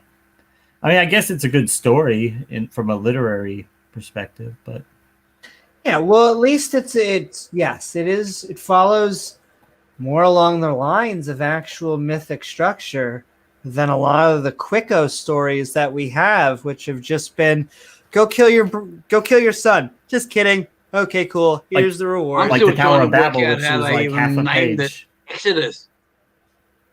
What's that? What was that, Zenith? We couldn't hear you, Zenith. You cut out for a second. I'm still trying to work out who or what named that book in the Bible Exodus. It's a good question. I'm That not is a sure. good Well, question. they'll tell you, I assume, that Moses did when he wrote it. But since there wasn't a Moses, I would like to know who picked that name. Well, I think there were numerous authors. Exodus, you had J and E, J being the Yahwist. I think most of it was written by him, but it was tinkered with and modified. You had the Deuteronomist and Second Isaiah. I'm sure he tweaked everything a lot, but had a nice tweak in. And so we'll try and stay on a little bit longer because I think Randolph said he wants to come on. yeah, we'll give him some time. Is he on the Discord? I think. But were there any witnesses to Moses getting anything from God? Witnesses? I don't know. I mean, I would like to see a witness to whoever, when God made out with this guy. I want to see a witness to that. How far it went? Did How God get to far it second went. base? Did God give any tongue? What was going on? American Bibles all have. Lost Zenith. It was nice having you on, Zenith. American Bibles all have mistranslations like hellish shoal, 3 different. Yeah. Well, the Jews don't seem to have a version of hell. They see that's the one thing I always give Yahweh is he seems to let you die in the Old Testament. Yeah, that's not going to help you very much, Yeah. Brian. I hate to break it to you, but there's already enough contradictions and things that don't make sense in that a few mistranslations is not going to explain it all away. And they'll tell you there's no contradictions, right? No contradictions in the Bible at all. Though this seems to come up quite often. Most of them will say that there are none. They'll only say that there's apparent contradictions, which means that it's not really a contradiction. It just looks that way, but there's more stuff we don't know or mistranslations or not a real one. Looking at things from a different perspective or looking at it as a metaphor.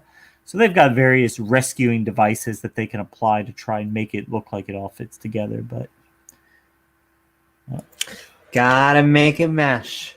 Like they got the apologetics, which is basically them apologizing for their lack of evidence for their God.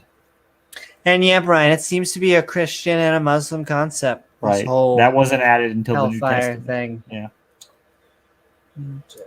Which you would think, yeah, there's none of that. There's no evidence. You would think if hell was eternal and that was something that was, you'd think that would have came up pretty early in the Bible if that was the case. You would have thought so.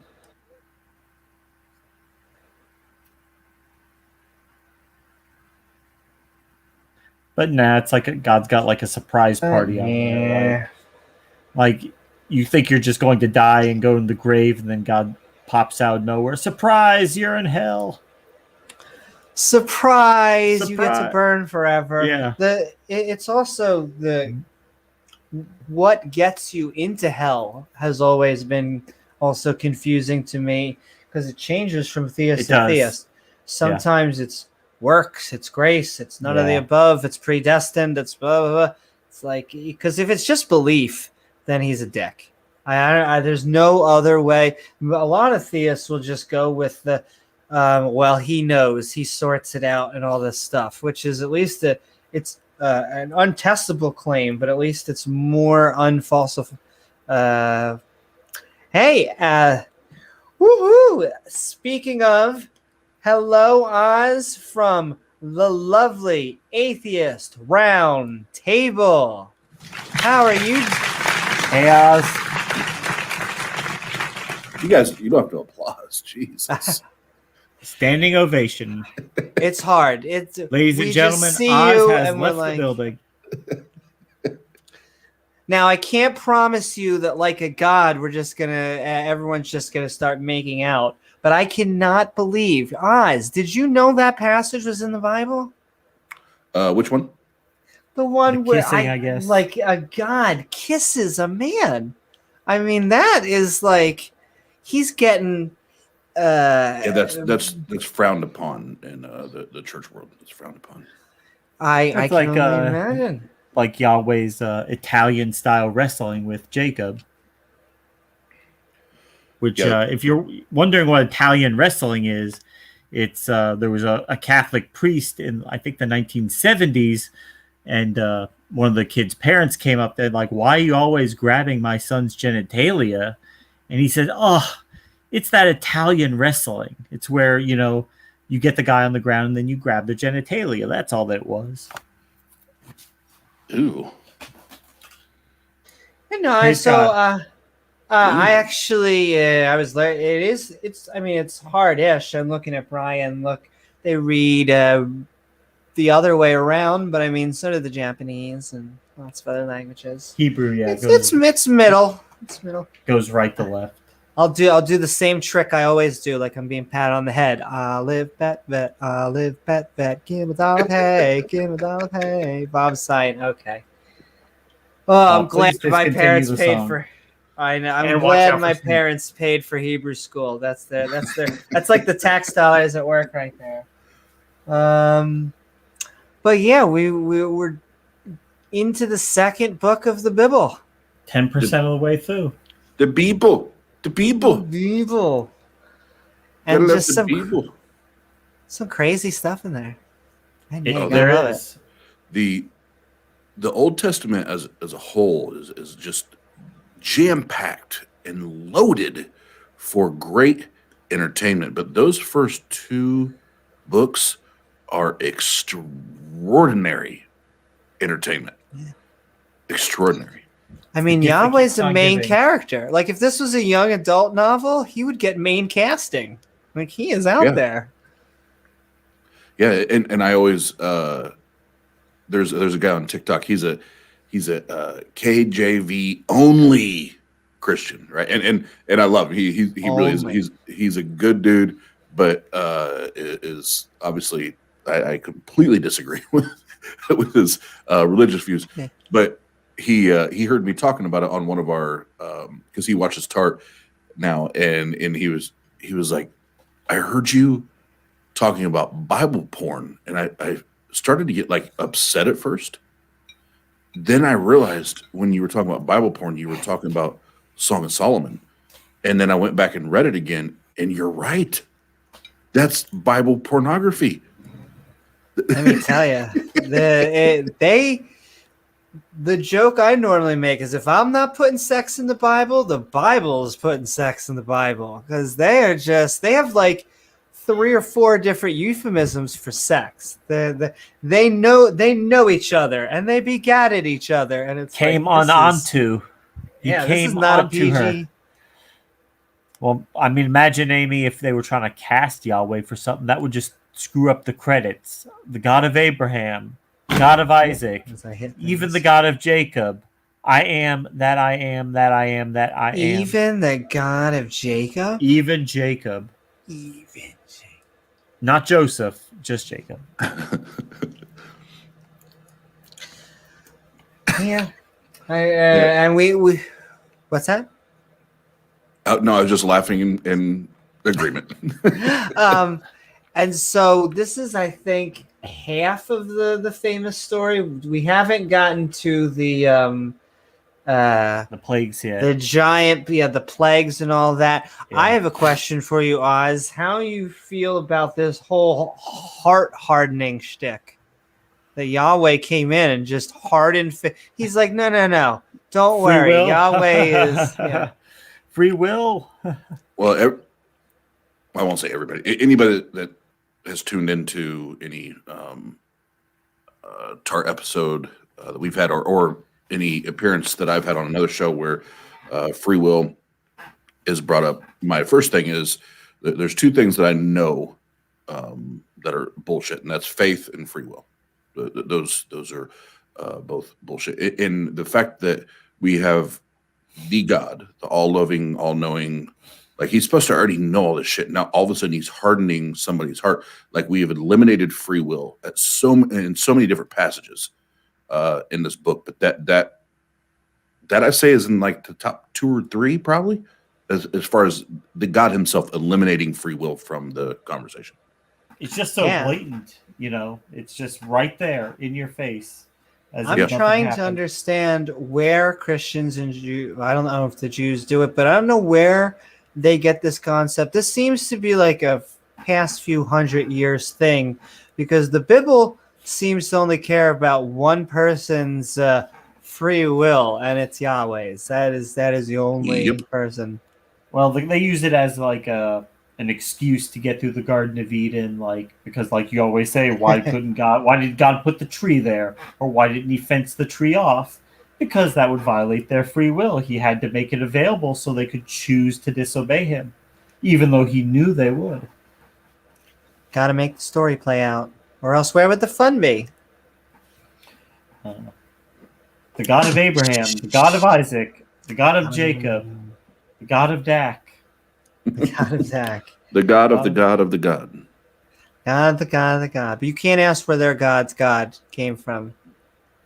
And then that's special pleading in their special pleading argument. As opposed to any of the other gods that could be showing up as a burning bush. My hardening heart, Yeah. God really gave the Pharaoh. Okay, I can't even say that. Oh, Not yeah. a metaphor in this case. Oh yeah, well, like Pharaoh's actually going to hard. need angioplasty surgery or something. And I like I think I've said this before. It's the Family Guy. Is it Family Guy? No, it's South Park rendition of this, the upcoming plagues, where Cartman is imagining himself going back in time as Pharaoh's child. And, he watches, I forget I think it's Kyle. He watches Kyle slit a goat's. Or it starts out very happy with Eric being like, la, la, la, la, and he's petting a goat. And then Kyle's family slits the goat's throat. And Cartman's like, no, not goaty, or whatever. And they're like, this is the way it has to be, Cartman. And they start smearing the blood. And Cartman starts freaking out. And As he starts you do. running back. And he's crying. And he comes back to the Pharaoh. And and the Pharaoh looks down. He's like, what is wrong, my son? And they give him a wise voice and all this. And Cartman's like, the Jew said that God is going to kill us if we don't put the blood and over the thing. And it's like, no, my son, we don't believe in that God. We believe in a loving, merciful God. And then Cartman's like, oh, thank. He's finally calmed down. And like a few seconds go by and he turns and then everyone's screaming. It's like, ah! And everyone's bleeding out of their eyes. And it's just like, they were right. Yes, it did. And so it's just not a fun, happy God. Well, to put it lightly. Well, I mean, that's why, yeah. Oh, go ahead, Oz. Bye, Doc Fearsome. I love South Park because they push all the norms. It doesn't matter what your world view is, what your religious view is. They give zero fucks. They offend everybody. They will offend you. They will find a way to offend you, even if you think you're somebody that can't be offended. They will find a way to do it. But I love them for that. The freedom of speech and all that. I love them that they don't just pick on one or We are two huge proponents. groups. Yeah, as we are. I love that. And I love that they do that, and that there's nobody is Immune. Yeah, nobody's immune to the South Park criticism. Like you can get it. You can get it. They've been doing such good stuff for years now. Yeah, which is kind of crazy. I can watch the shit on repeat. It never gets old. Like it never. There's only two things that I can put on repeat as far as video is concerned. Is South Park and The Office. Those are the only things I can put on. The Office is good too. And watch it. The Office is what's that? No, go ahead. I'm sorry. Oh no. The Office is where I get my view on conspiracy theories. Is Dwight is looking at someone, and I forget what it was. Oh, I think they were trying to trick him into believing that Jim had mind control, and Dwight's face was basically, "I don't believe you. Continue." Where it's like we get to be the fun part, where it's like we're interested in conspiracy theories because we get to debunk them. So it's a great thing. And religion, high religion. They're kind of two peas in the same pod, you know. Yeah, I have a in my studio. I have a Michael Scott picture frame. That's what she said. Like I'm a huge Office fan. But if you guys don't mind, I would love to. Because I know you're in Exodus, but I would love to read a little bit of Song of Solomon from chapter 7. Would you guys be opposed to that? Sure. More Bibles, give better. me The more, the better. One sec. You said what was the chapter? Chapter 7. Or Songs of Solomon? Yep. And the way I looked at it, this is a late night show. And we Yeah. might turn some people on right now. So Woohoo. Well, hey, that's an added bonus. Give me just 1 second. Just You put it- guys just keep put it on talking your and ass, then give me Amy. a Just put it second. on your ass, and then lay your rod down. let you run down. And then Lay your rod down. what was the multiple verses earlier? Well, I will touch myself. I will touch myself. And that was the reason for my comment earlier when I put my hand up on your hip. When I dip, you dip, we dip. Yeah, lots of thigh grabbing and loin grabbing and That's true. kissing. Spoiler alert for anyone who's reading ahead. Would you This do? is Was it like, chapter 7? Is this it? Yep. So I'll read through not the whole chapter. I think probably Sounds through good. This is like 8 3 or, a.m. HBO. 8 or 9, and it's about to get dirty. And I'm gonna try to turn on my sexy radio voice. That's good. You read. I'm gonna eat chips. All right, because that sounds dirty too. Read this and eat chips. Oh man, that's like eating Cheetos, as Ron White would That's say. very erotic. Um, Even God's gonna get a little excited. God is already getting a chub right now, and I haven't even started yet. Oh, don't you remember the chode, Amy? Wasn't there a chode? A chode in Genesis? On this episode, there always is. Yeah, there was a chode in Genesis. I wonder what happened to that guy. All right. You want to read Oz? Oh, and I will say, I will go over that. I disagree. I think 2. I'll give you 2 of them are good. And so, I'm going to add Randolph in so he can hear Oz's sexiness. Randolph, how are you tonight? Oh, I'm doing great. How? With all these wonderful people here tonight. It's great. I missed Zenith, but I see Zenith has his camera stuff all sorted out now. He was having a heck of a time with it a number of months ago. So I'm very happy for him to see that he got there. If he's still listening, good for you, Zenith. Here's Yes, He's Zenith. never been in before, has he? On our stream?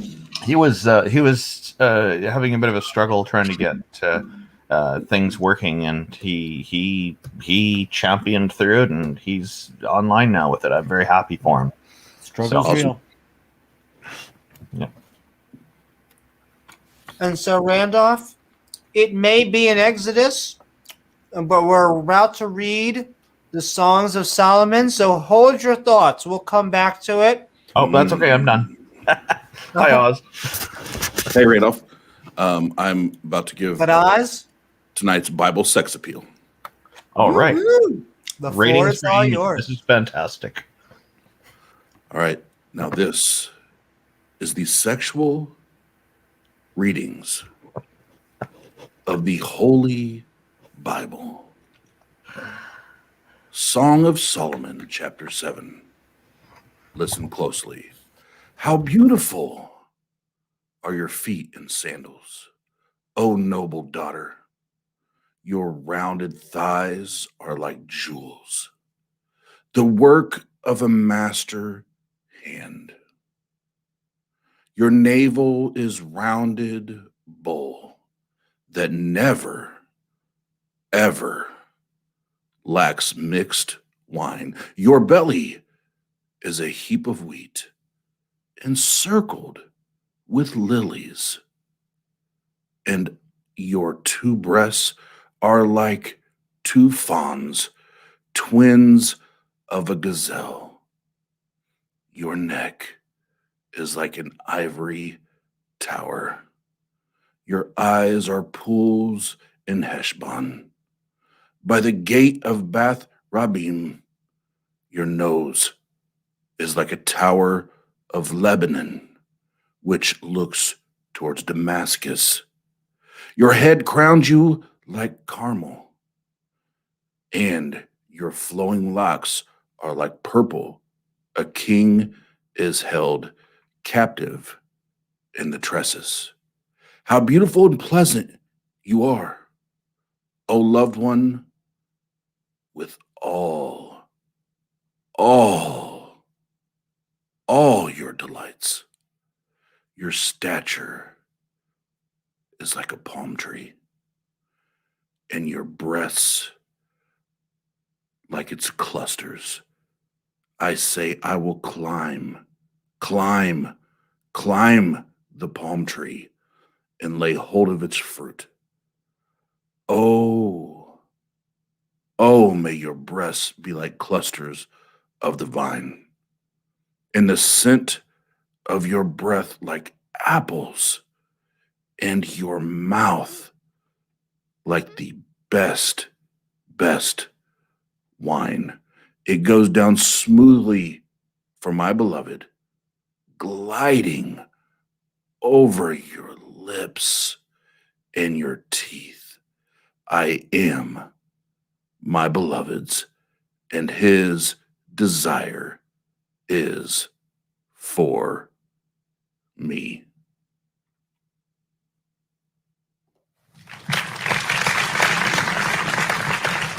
So you mentioned the smooth wine. That must be the Manischewitz Concord grape, huh?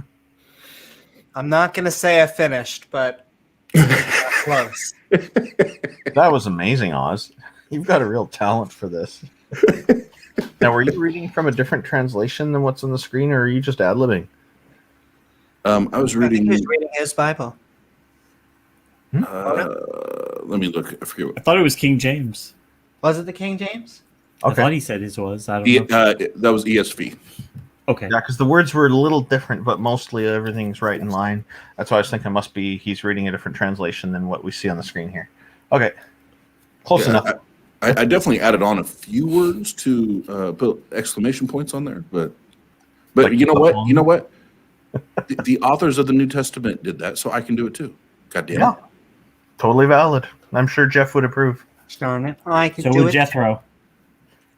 Jeff is God. You know that, right?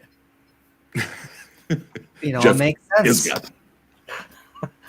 He said so on the show. That's how we know. Oh, see? And there you go. He made the claim. What more do you need?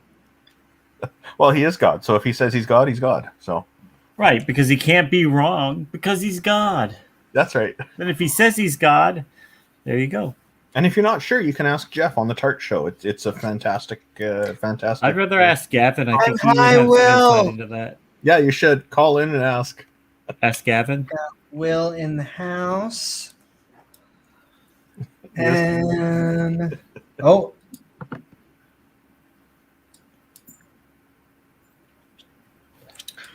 this has been a hot podcast. That's all I gotta say. From between God making out with people, and then we had some good wine going on with Oz. Ooh, Are you turned on, Amy? You ready for some Yahweh action? may have to calm down. We'll give you a kiss. Could say he heated up the grapes. Heated up the grapes. And if any of the theists would like to join, He just held it Join over us. hell for a second. You we know? He just heated up got the grapes done. without the wrath. Grapes of wrath. We got to get our rod ready, drink some wine, and just put our hands on each other's thighs. And Handle we'll be the snake. biblical. Handle your snake. that snake, baby. And Haha, multiple it- entendre. if you want the, I could. It's totally up to you guys. I could read Song of Solomon's 8, where it's incest. It's Oh and boy. I can do baby. incest in a sexy voice. And Oz. and You know- I'll just say, nope, say. Oz, if you read the whole Bible and put it out as an audiobook in that kind of reading style that you just did, you could probably make quite a lot of money from that. I don't know if I could read that long. Well, And I would you say do it in parts, but I mean, Just you do what you do. You get your hands What on you do when you do. the Sinner's Bible and do that one. I think there's only 5 that exist in the world, but yeah, if you could get your hands on that one, that would be pretty awesome because your voice would be perfect for that one. That's the one that has some misprints in it, like "Thou shalt commit adultery." But Randolph, the God of Abraham, and the God of Isaac, and even the God of Jacob would not like even that. the God of So don't do it. Jacob. Yeah. It would And trigger Brian, me. I have to ask. That won't be How my much- problem. That'll be Oz's problem. Oh, I How guess much so, does yeah. it pay? That's all I want to know. If it pays well, I'll get baptized.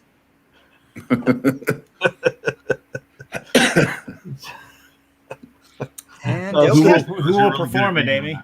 You Who do will Go do your perform it? baptism. I don't know. Could we get Kent? I forget how they split themselves out. The Baptists baptize, but sometimes people who aren't Baptists baptize. Most of them baptize. Just the different doctrines on when you do it and what effect it has, and whether it's necessary or not. Interesting. I like. There's a picture of I saw on Facebook of like a priest or a pastor. You know, they were like, ooh, excuse me, like shooting a baby with like a water gun, like a COVID like baptism. Yeah, I think that was me who shared that on Twitter. That's what you saw. All right, there you go. Yeah, Pew pew pew. A COVID baptism. A COVID baptism. And so, if anyone would like to join us in our lovely Bible study, they can find the link in chat. And then, so James is about to say something, and then we're going to hand it over to Oz to read. So, Amy, you're completely misinterpreting the flood. It was just God's way of baptizing everybody. All at once. There you go. It all makes sense now. Yeah. It was an act of mercy and love. It was an act of mercy and a love. loving God. So I'm going to look at this. So I'm gonna Donald, I see you backstage. I said I would let Oz do this, so he's gonna read this, and then we're gonna let you in. And okay, so Oz, without further ado, I am gonna give our little. So we have absurdity. We have a good amount of sex, and don't remember those fantastic biblical family values. These little guys are so cute. But all right, with that, the floor is all yours. Turn Gavin loose. All right, so this one is going to be I would think normal Bible porn, and then if we want to a little bit later, it's only like 4 or 5 verses that we can do the incest. But this one, I forgot about Song of Solomon, chapter 4, absolutely, where it's just humping, dry humping, loving, sex, and all that. So nothing like some Bible incest. Oh, that's lovely. Praise God. Hallelujah. All right, are we ready? Ready. Song of Solomon, chapter 4. Behold, you are beautiful, my love. Behold, you are beautiful. Your eyes are doves behind your veil. Your hair is like a flock of goats leaping down the slopes of Gilead. Your teeth are like a flock of shorn ewes that have come up from the washing, all of which bear twins, and not one among them has lost its young. Your lips are like a scarlet thread. Your mouth is lovely. Your cheeks are like halves of a pomegranate behind your veil. Your neck is like a tower of David, built in rows of stone.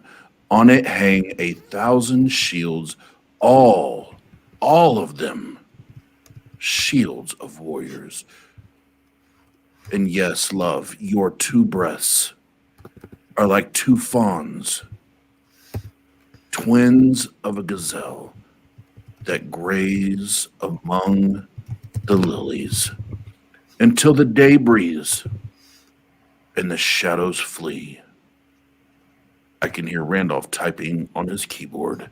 I will go away to the mountain of myrrh and the hill of frankincense. You are altogether beautiful, my love. There is no flaw in you. Bullshit. Come with me from Lebanon, my bride. Come with me from Lebanon. Depart from the peak of Amana, from the peak of Sinner and Hermon, and yeah, you've captivated my heart, and I want to fuck you, is basically what the rest of that says.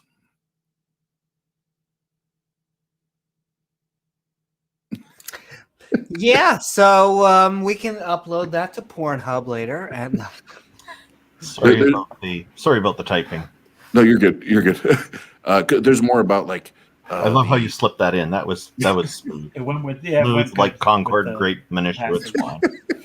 wine. There's plenty more on there about pomegranates and breasts and all that. But you got the point. There's no point in dragging it on. But it's getting sexy, so it's not as PG as the Christians would have us believe. Not quite. Yeah. So once you bring Dak on, if you want, the one in chapter 8, I think it is only like 5 or 6 verses long, and it's basically incest. So Woohoo! Wow. Which is the Bible which is okay according to Ken Hovind. It was okay back then. And so, Zenith, you were in. I'm bringing you in, but then Dak, I'm bringing. Zenith. How are you? And then Donald, I'm bringing you in. How are you tonight? Hi. You can stick me backstage until the show's over if you want. I wanted to talk to you later if that's all right. I went ahead and ended my my live stream and just ended it by telling people I'm coming over here, and I don't know if anybody was watching or not. I just said anybody that wants to come over here because I'm going to this one. Okay, Donald, and I will say I should have. It's my fault. James could have been earlier. I probably should have been running the stream quite at all right. 10:30. Then it I mean, the whole thing overlap. is it's a show called All Gods Invited, and none of the gods are showing That's up. true, So, that's true. I was on there for at least a good Yeah. 20 minutes, and I just went, that's enough of that for I'm today. seeing product endorsement from Zenith here. And then Zenith, how are you doing? Woohoo! Zenith, I'm good. So glad So, to yeah. see you got your So, yeah, camera I'm gonna- and audio working so well now. Congratulations. But Very Donald, well. Yeah. How are you? you're free. It almost sounded like you were going to say, I'm going to hang out in the back, but you're free to hang out in the back. You're free to hang on. Yeah, I'm You're- gonna just for now. I'm just gonna shut off my camera and mute myself, and I'll turn on the audio on my other computer. It'll lag behind a little bit. If I hear something I really want to come and respond to, I'll come and like wave at you or something. You can see me backstage What do you doing think, that, right? Randolph? And if you don't, Is you it don't. worthwhile? And if you leave me up on here, that's fine. If you put me backstage, that's fine. And when the show's over, if I happen to notice it's ended, I'll come and talk to you then. Okay.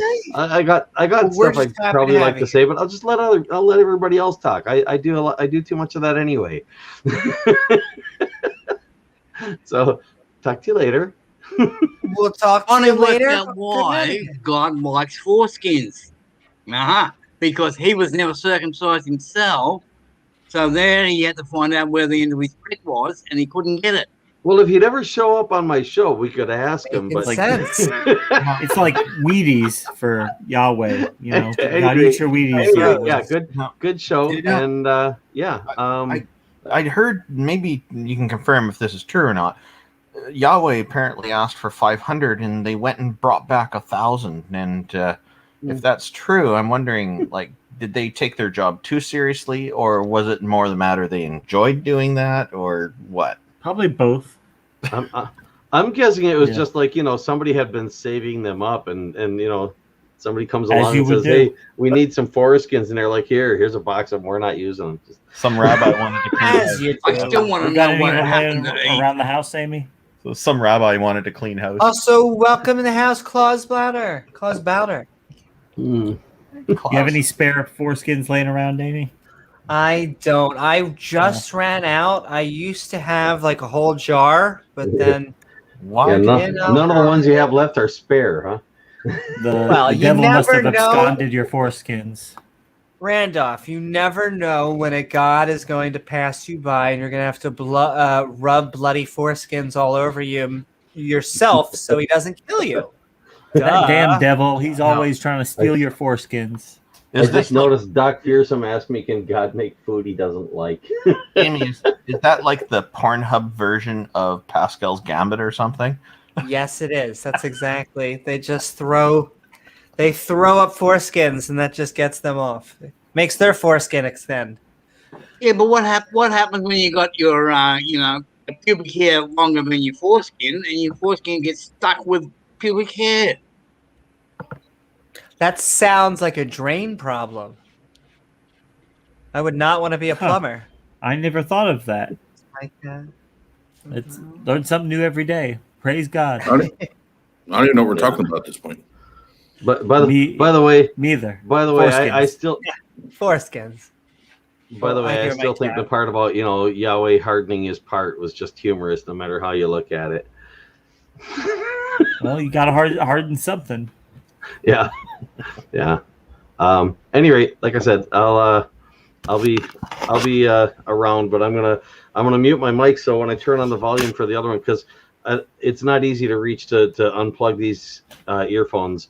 So I'll turn the audio on the other one and mute this mic, and that way it won't like bleed back in. Let us And know I'll if God just shows up. shut my camera off and go read a book or Maybe this watch will a- be the night he shows up. find I read a find book something. once. Maybe he would have, It was but I back didn't. in the 70s. Called Hot Stuff.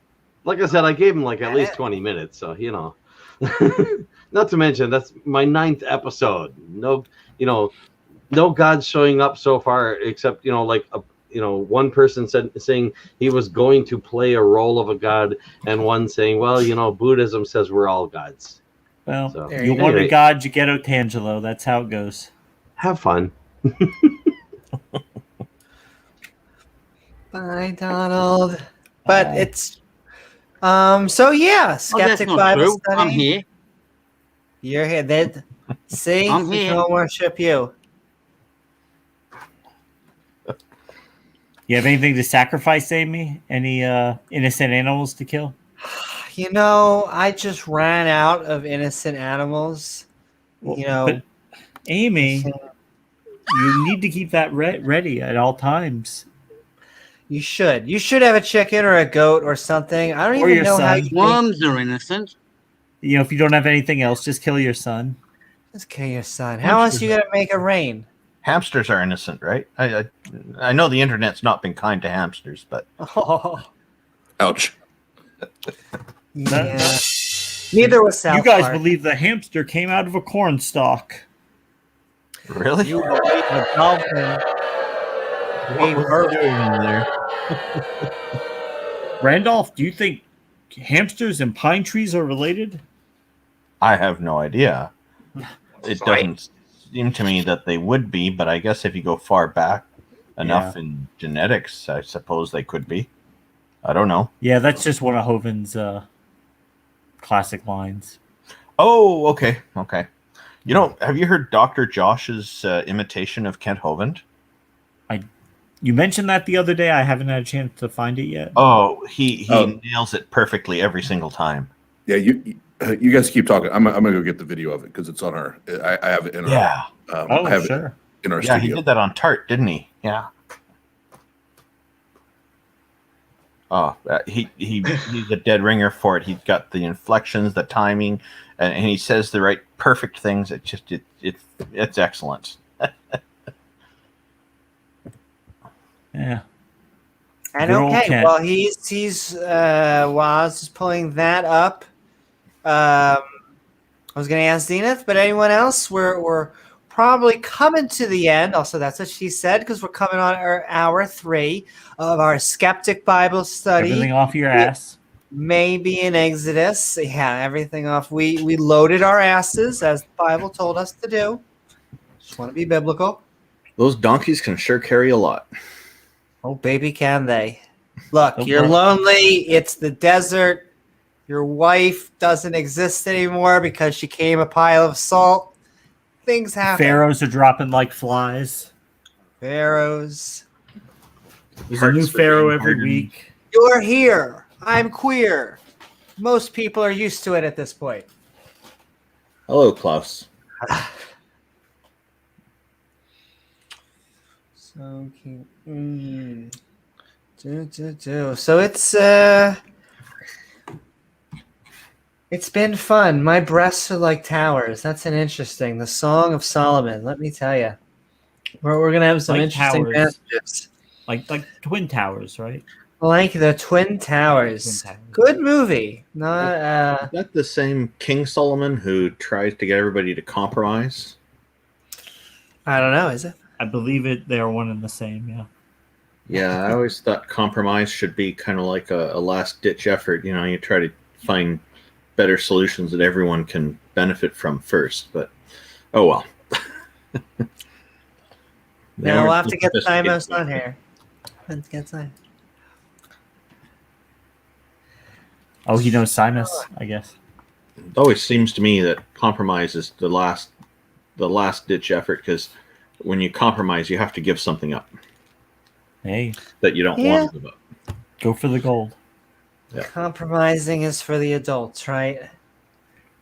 Just wait till we get the book of Numbers. That's a fun one. I'm interested in Revelations. The Revelations is like the very last. Like we read the Revelations, we're at the end of the Deuteronomy and Leviticus are going to be fun too. Well, the There's a book lot of Numbers. The nuggets book in of there. Numbers shows that God is pro-abortion, bitter water, and all that stuff. Yes, well, that's an interesting chapter. That he makes. It's very specific to. It's almost like they made it the one way that abortion could be in the way of a man's rights issue. They're like, abortion's okay as long as your wife cheated on you. Specifically, A men's only rights at that issue. time. It's just very interesting how they turn that around. Coming from the Bible, that's rich. Yeah, well, it makes no one happy. So abortion's allowed if the man wants to see if she's cheating. You know, the Bible has a commandment of an edict for killing atheists, right? Really? Oh yeah. Just pull up 2 Chronicles 15:13. King James Version says that whosoever would not seek the Lord God of Israel should be put to death, whether small or great, whether man or woman. Well, at least it's not sexist. What passage? That would be Chapter? 2 Chronicles, chapter 15, verse 13. Lots of wisdom in there, I'm sure. Yeah.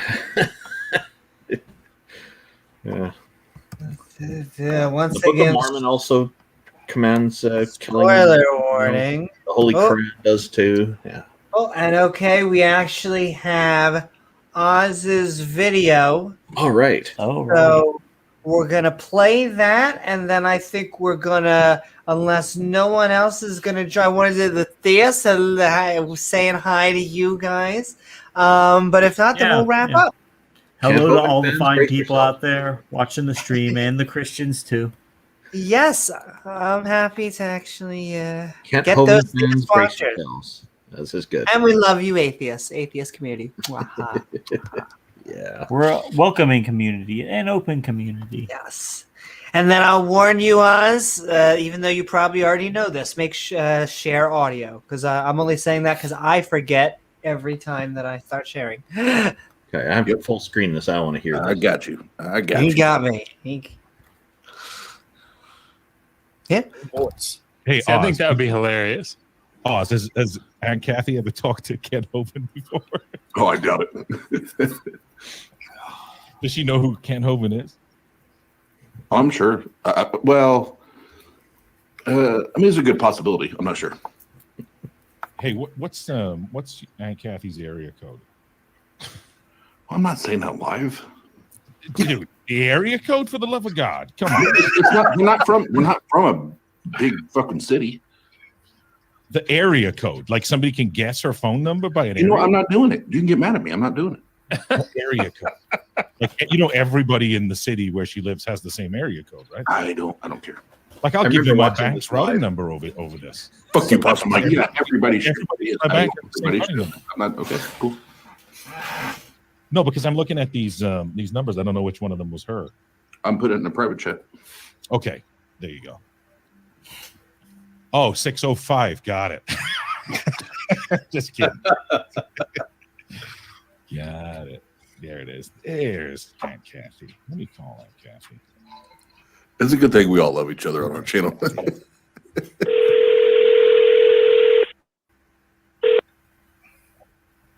Hello? Hey, Aunt Kathy. What's going on?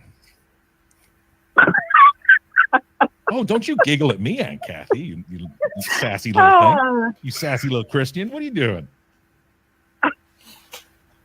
I'm listening. Well, we got a panel of heathens, including Eddie, I know. especially I Eddie. know. Actually, especially Eddie. He's the chief heathen. Hey, have you ever spoken with Kent Hovind before? No. Do you know who Kent Hovind is? I don't think so. Okay. Well, he's the. Has he been on your show? Well, he comes on the show from time to time, and he's big into. Is he atheist or Christian? Oh, big time Christian. Big time Christian. Oh, yeah. Okay. Huge Christian. Well, I need to talk to him then. Yeah. So he just wants to say Huge hello Christian. to you, that's all, and also so Eddie's a Christian. Huge. So Eddie wants to say hello to you. So. Yeah, actually I know. 11 I've seen feet Eddie, tall.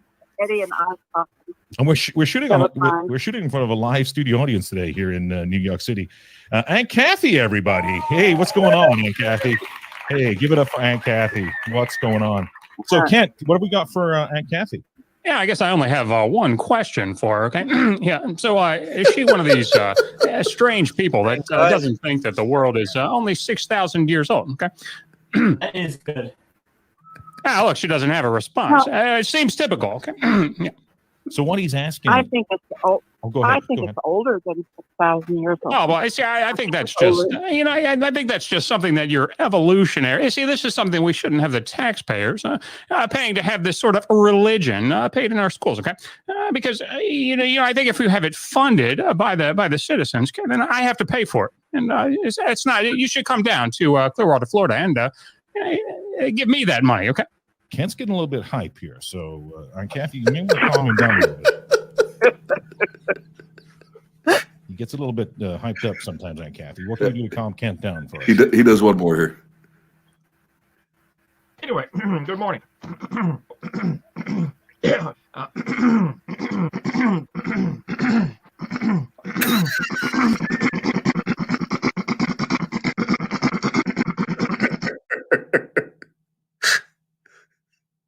He started his engine. He's evolving into a helicopter.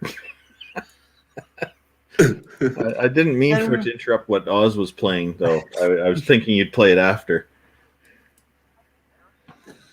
Wait. See, you're what it is. You're reminding Kent of his first wife that left him. So he's mad now. He's really upset. Oh, Kent, calm down. I can see him getting hyped backstage. Kent. I just gotta, I gotta make sure that I understand what it is that she's. What does she say? So you believe that you come from soup? Is that correct? And the water rains down for millions of years on the rocks, and that creates a soup, and that's your great grandfather. Okay, is that what you're saying? no. What are you on? See, Kent goes off on tangents every now and again because he's really. Yeah. There's a different kind of Christian. I'm going to have to calm myself down. Okay, I have a Christmas album that I sing. So I may have to just sort of sing to myself. I just kind of calm myself down here. Okay, I'm dreaming. Yeah, of a white Christmas. Okay. I don't know. I felt better. He's a dreamer. He really is. Oh. He's actually, that's pretty good. That was awesome. That was fantastic. And I should have let it play for like 5 or 10 seconds longer because that's my Aunt Kathy. Like that's truly my aunt. And so what are you on? When she asked, "What are you on?" That just brought down the house. That was the perfect question. Yeah, it was. Yeah, it was awesome. And what was it? It was like, it was like 10 seconds after I cut it off. I showed it. Go. She was like, I just think he's a quackadoodle. And Dr. Josh is a genius, bringing in singing White Christmas. It just got better and better and better. Oh my god! I'm dreaming. If you do get Kent Hovind on, you're going to have to get Dr. Josh to introduce him in Kent Hovind's voice. Oh, that's a no-brainer. You absolutely should. He does the perfect like clearing of the throat and everything. Kent is going to be shocked, especially if Dr. Josh shows up with a Hawaiian shirt. Oh, you guys will be internet famous for that, I'm sure. Welcome back, James. Hey, James. And I think Donald is. I think Zenith left. I think Donald's hiding in the back. And I'm sorry, Hans. I think the stream messed up because I saw two things at once, and I was like, "Are they trying to?" And it was Randolph's thing. Randolph's thing, your thing was funny too. Oh, that was hilarious. Yeah. Yeah, that came from. I found that on the internet somewhere, and I saved it in my meme collection. Yeah, I need to add that. I gotta add a little of a. It is It's a entitled. legend. It is entitled Kent Hovind evolves on camera, caught evolving on camera, evolved into a helicopter. On camera. I want to now put Josh online with Kent. I want to have a Kent versus Kent conversation. I want them to Absolutely see which one wins. They should do it on Tart. Yeah, that would be golden. That would be, especially if Dr. Josh introduces them in Kent Hovind's imitated voice. That just yeah, that'd be golden. The impersonation is dead on. Yeah, it's amazing. It's amazing. You can play that clip again if you want, Amy. It's still up there. I wonder how long he's been working on that one. Anyway, good morning.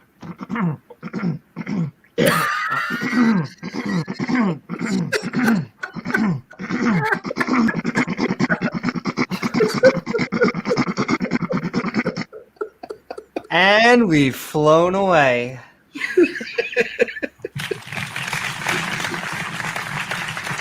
Oh boy. Amen. Amen. Get Dr. Josh to debate. Yeah, exactly. We need a Ken versus Ken debate. Yeah, that'd be hilarious. That would be interesting watching Hovind try to argue with himself. That's what they do anyway. But and yes. you know, it would be totally awesome is if Kent Hovind is able to, on the fly, imitate Dr. Josh's voice. Now that would be impressive, but I doubt it. Yeah. Yeah, but that would be just like a double surprise. Can you imagine those guys using each other's voices in a debate? They like switch. To be so confused. Like who's who? Imagine James on Modern Day Debate. He would just be. His head would be spinning. I'm trying two to think Hovins. of That's too many. Whew. They've cloned them. Double the fun. Yeah, they cloned Kent. Ken Hovind. We can have Enthoven or Hovenhent. Trying to flip it. Call the IRS. They're gonna have to hire some more investigators if there's more than one Hovind. Maybe they'll get taxes out of someone. You never know. I would be skeptical of that. Be a little bit skeptical. I'm sure. I wonder if Dinosaur Adventureland or whatever. Which one does he own? Does he own the Creationist Museum? I always get them confused. Yeah, Dinosaur Adventureland in Alabama. Dinosaur Adventureland. He had one in Pensacola, but his son took it from him.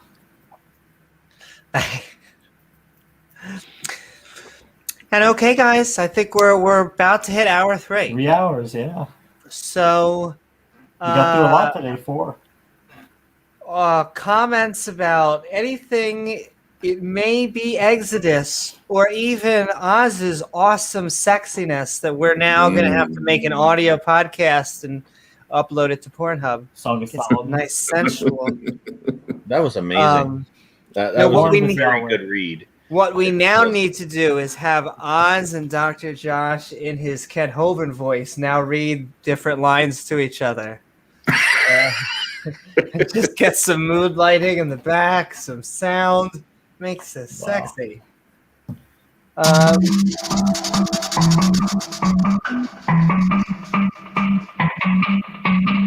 Okay, I'll stop. Okay, and so Donald, I see you in the back. I should. Want me to bring you in for your ending? If not, we're gonna do our endings. You tell me. If not, we'll go in the opposite direction. Help me, help you. Help me, help you. Help you. Randolph, Skeptic Bible Study. It may be in Exodus where we have just we cracked open the second book of the Bible. What are your thoughts? The Bible. I don't know. I'm just. I was on a phone call with a client through about half of it, so I missed a lot. But so much wisdom to miss out on. It sounds like So something much wisdom. that's really not appropriate for young children. And yet people put Bibles in the hands of their young children all the time. Well, it's like the coloring book I was telling Amy about that I saw that it's a Noah's Ark coloring book for kids. And the pictures of the ark and the animals, they're not telling them, oh, by the way, it's a genocide. He's drowning everybody on the planet. But it's fun. But it's fun and it's cuddly. It's fun, yes. Noah's driving the ark with a big smile on his face while everyone else is drowning. And okay, I think, Donald, you were next. I'll bring you in, and then tell me when you're done so we could pass it off to Oz. Well, not an awful lot to say. I did want to make a little comment on that that Kent Hovind evolving into a helicopter thing. The way Kent Hovind makes out evolution, there wouldn't have been any like it wouldn't have been adding up. He would have just been like, here's Kent Hovind, suddenly he's a helicopter. Is it just me, but after hearing that helicopter clip, do you feel like you need to clear your throat? Yeah, kind of, a little bit. Yeah, it's catchy in that sense. Yeah. But I just thought I mentioned that because that is one thing. A lot of people say, well, evolution is just change. Well, no, it's not. Change is an element of evolution. It's not the whole thing. And yeah, I mean, sure, evolution adds up to change being the result. Large change made of smaller changes, but it's the process that's evolution, not the individual changes within that process. Yeah, and to add to that, there's also a common misconception comes up is that evolution is always progress, but evolution and is it's not. So the way you're wording it is right on.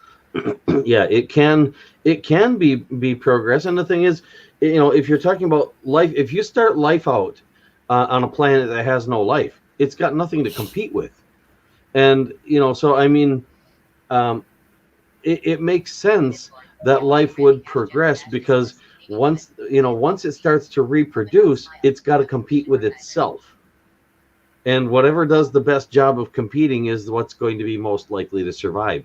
So there's a certain amount of competition that's going on, and that competition encourages genes that survive best in that competitive environment to more about sort of win out.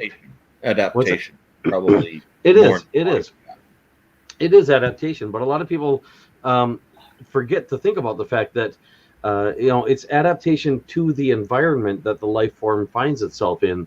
Yep. But the other life forms in that environment are part of that environment.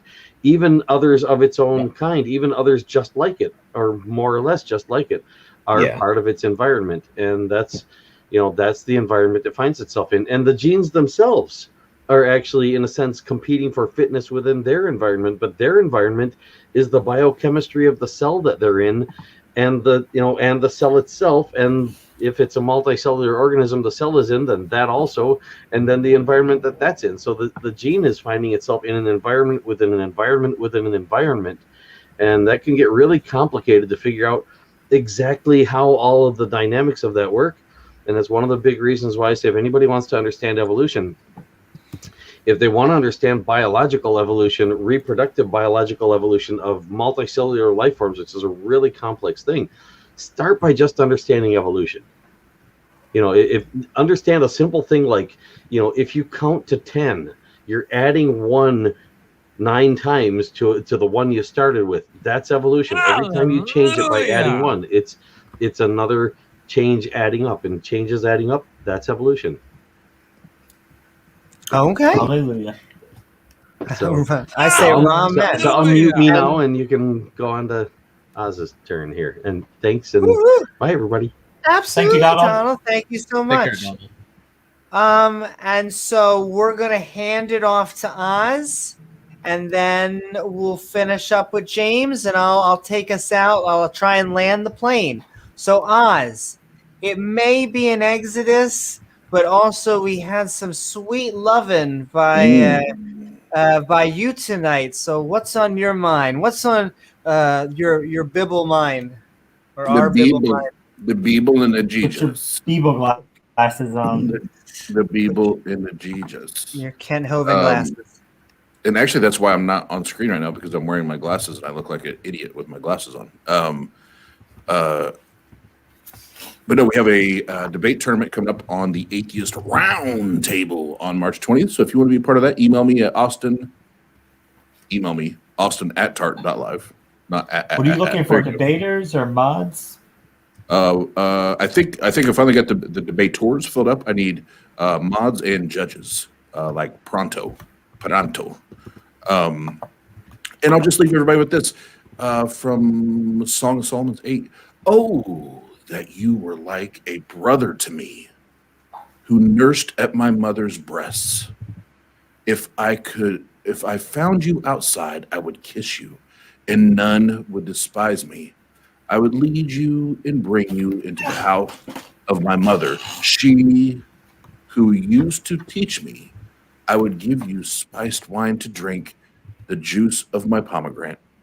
His left hand is under my head, and his right hand embraces me. So good job, brother and sister. Whew, that was hot. Got very Games of Thrones. Okay. Thank you so much, Oz. Hopefully, we can all calm ourselves down, and it's lucky that we don't have any hosts that don't wear pants, because we might get those rods up. And with that, James, Skeptic Bible Study, it may be an exodus. What are your thoughts? Oh, I'm just so pumped up that we are 10% of the way through Exodus. So got through the first 4 chapters. Stuff's actually happening, and yeah, this should be an interesting book to go through. So I just want to thank everybody for coming on. Randolph, Oz, Dak, and everybody in chat. Woohoo! Okay, well, I hope you all had an awesome time on this episode of our Skeptic Bible Study. It may be an exodus. I want to thank James W., Zenith, Oz, Randolph Richardson, Donald, Peter, Dave Gar, Spooky, Haley, Robert, Aunt Jer, Brian, Doc Fearsome, Claus, Will Stewart, and Scapegoats. Don't forget to subscribe and hit that all button icon so you can be part of our live streams. If you'd like to help make more fun content, feel free to check out our Patreon at patreon.com/Amy Newman. I'm Amy Newman. I'll see you all in the next episode of Skeptic Ball Z. And remember, what happens in Egypt stays in Egypt. Bye.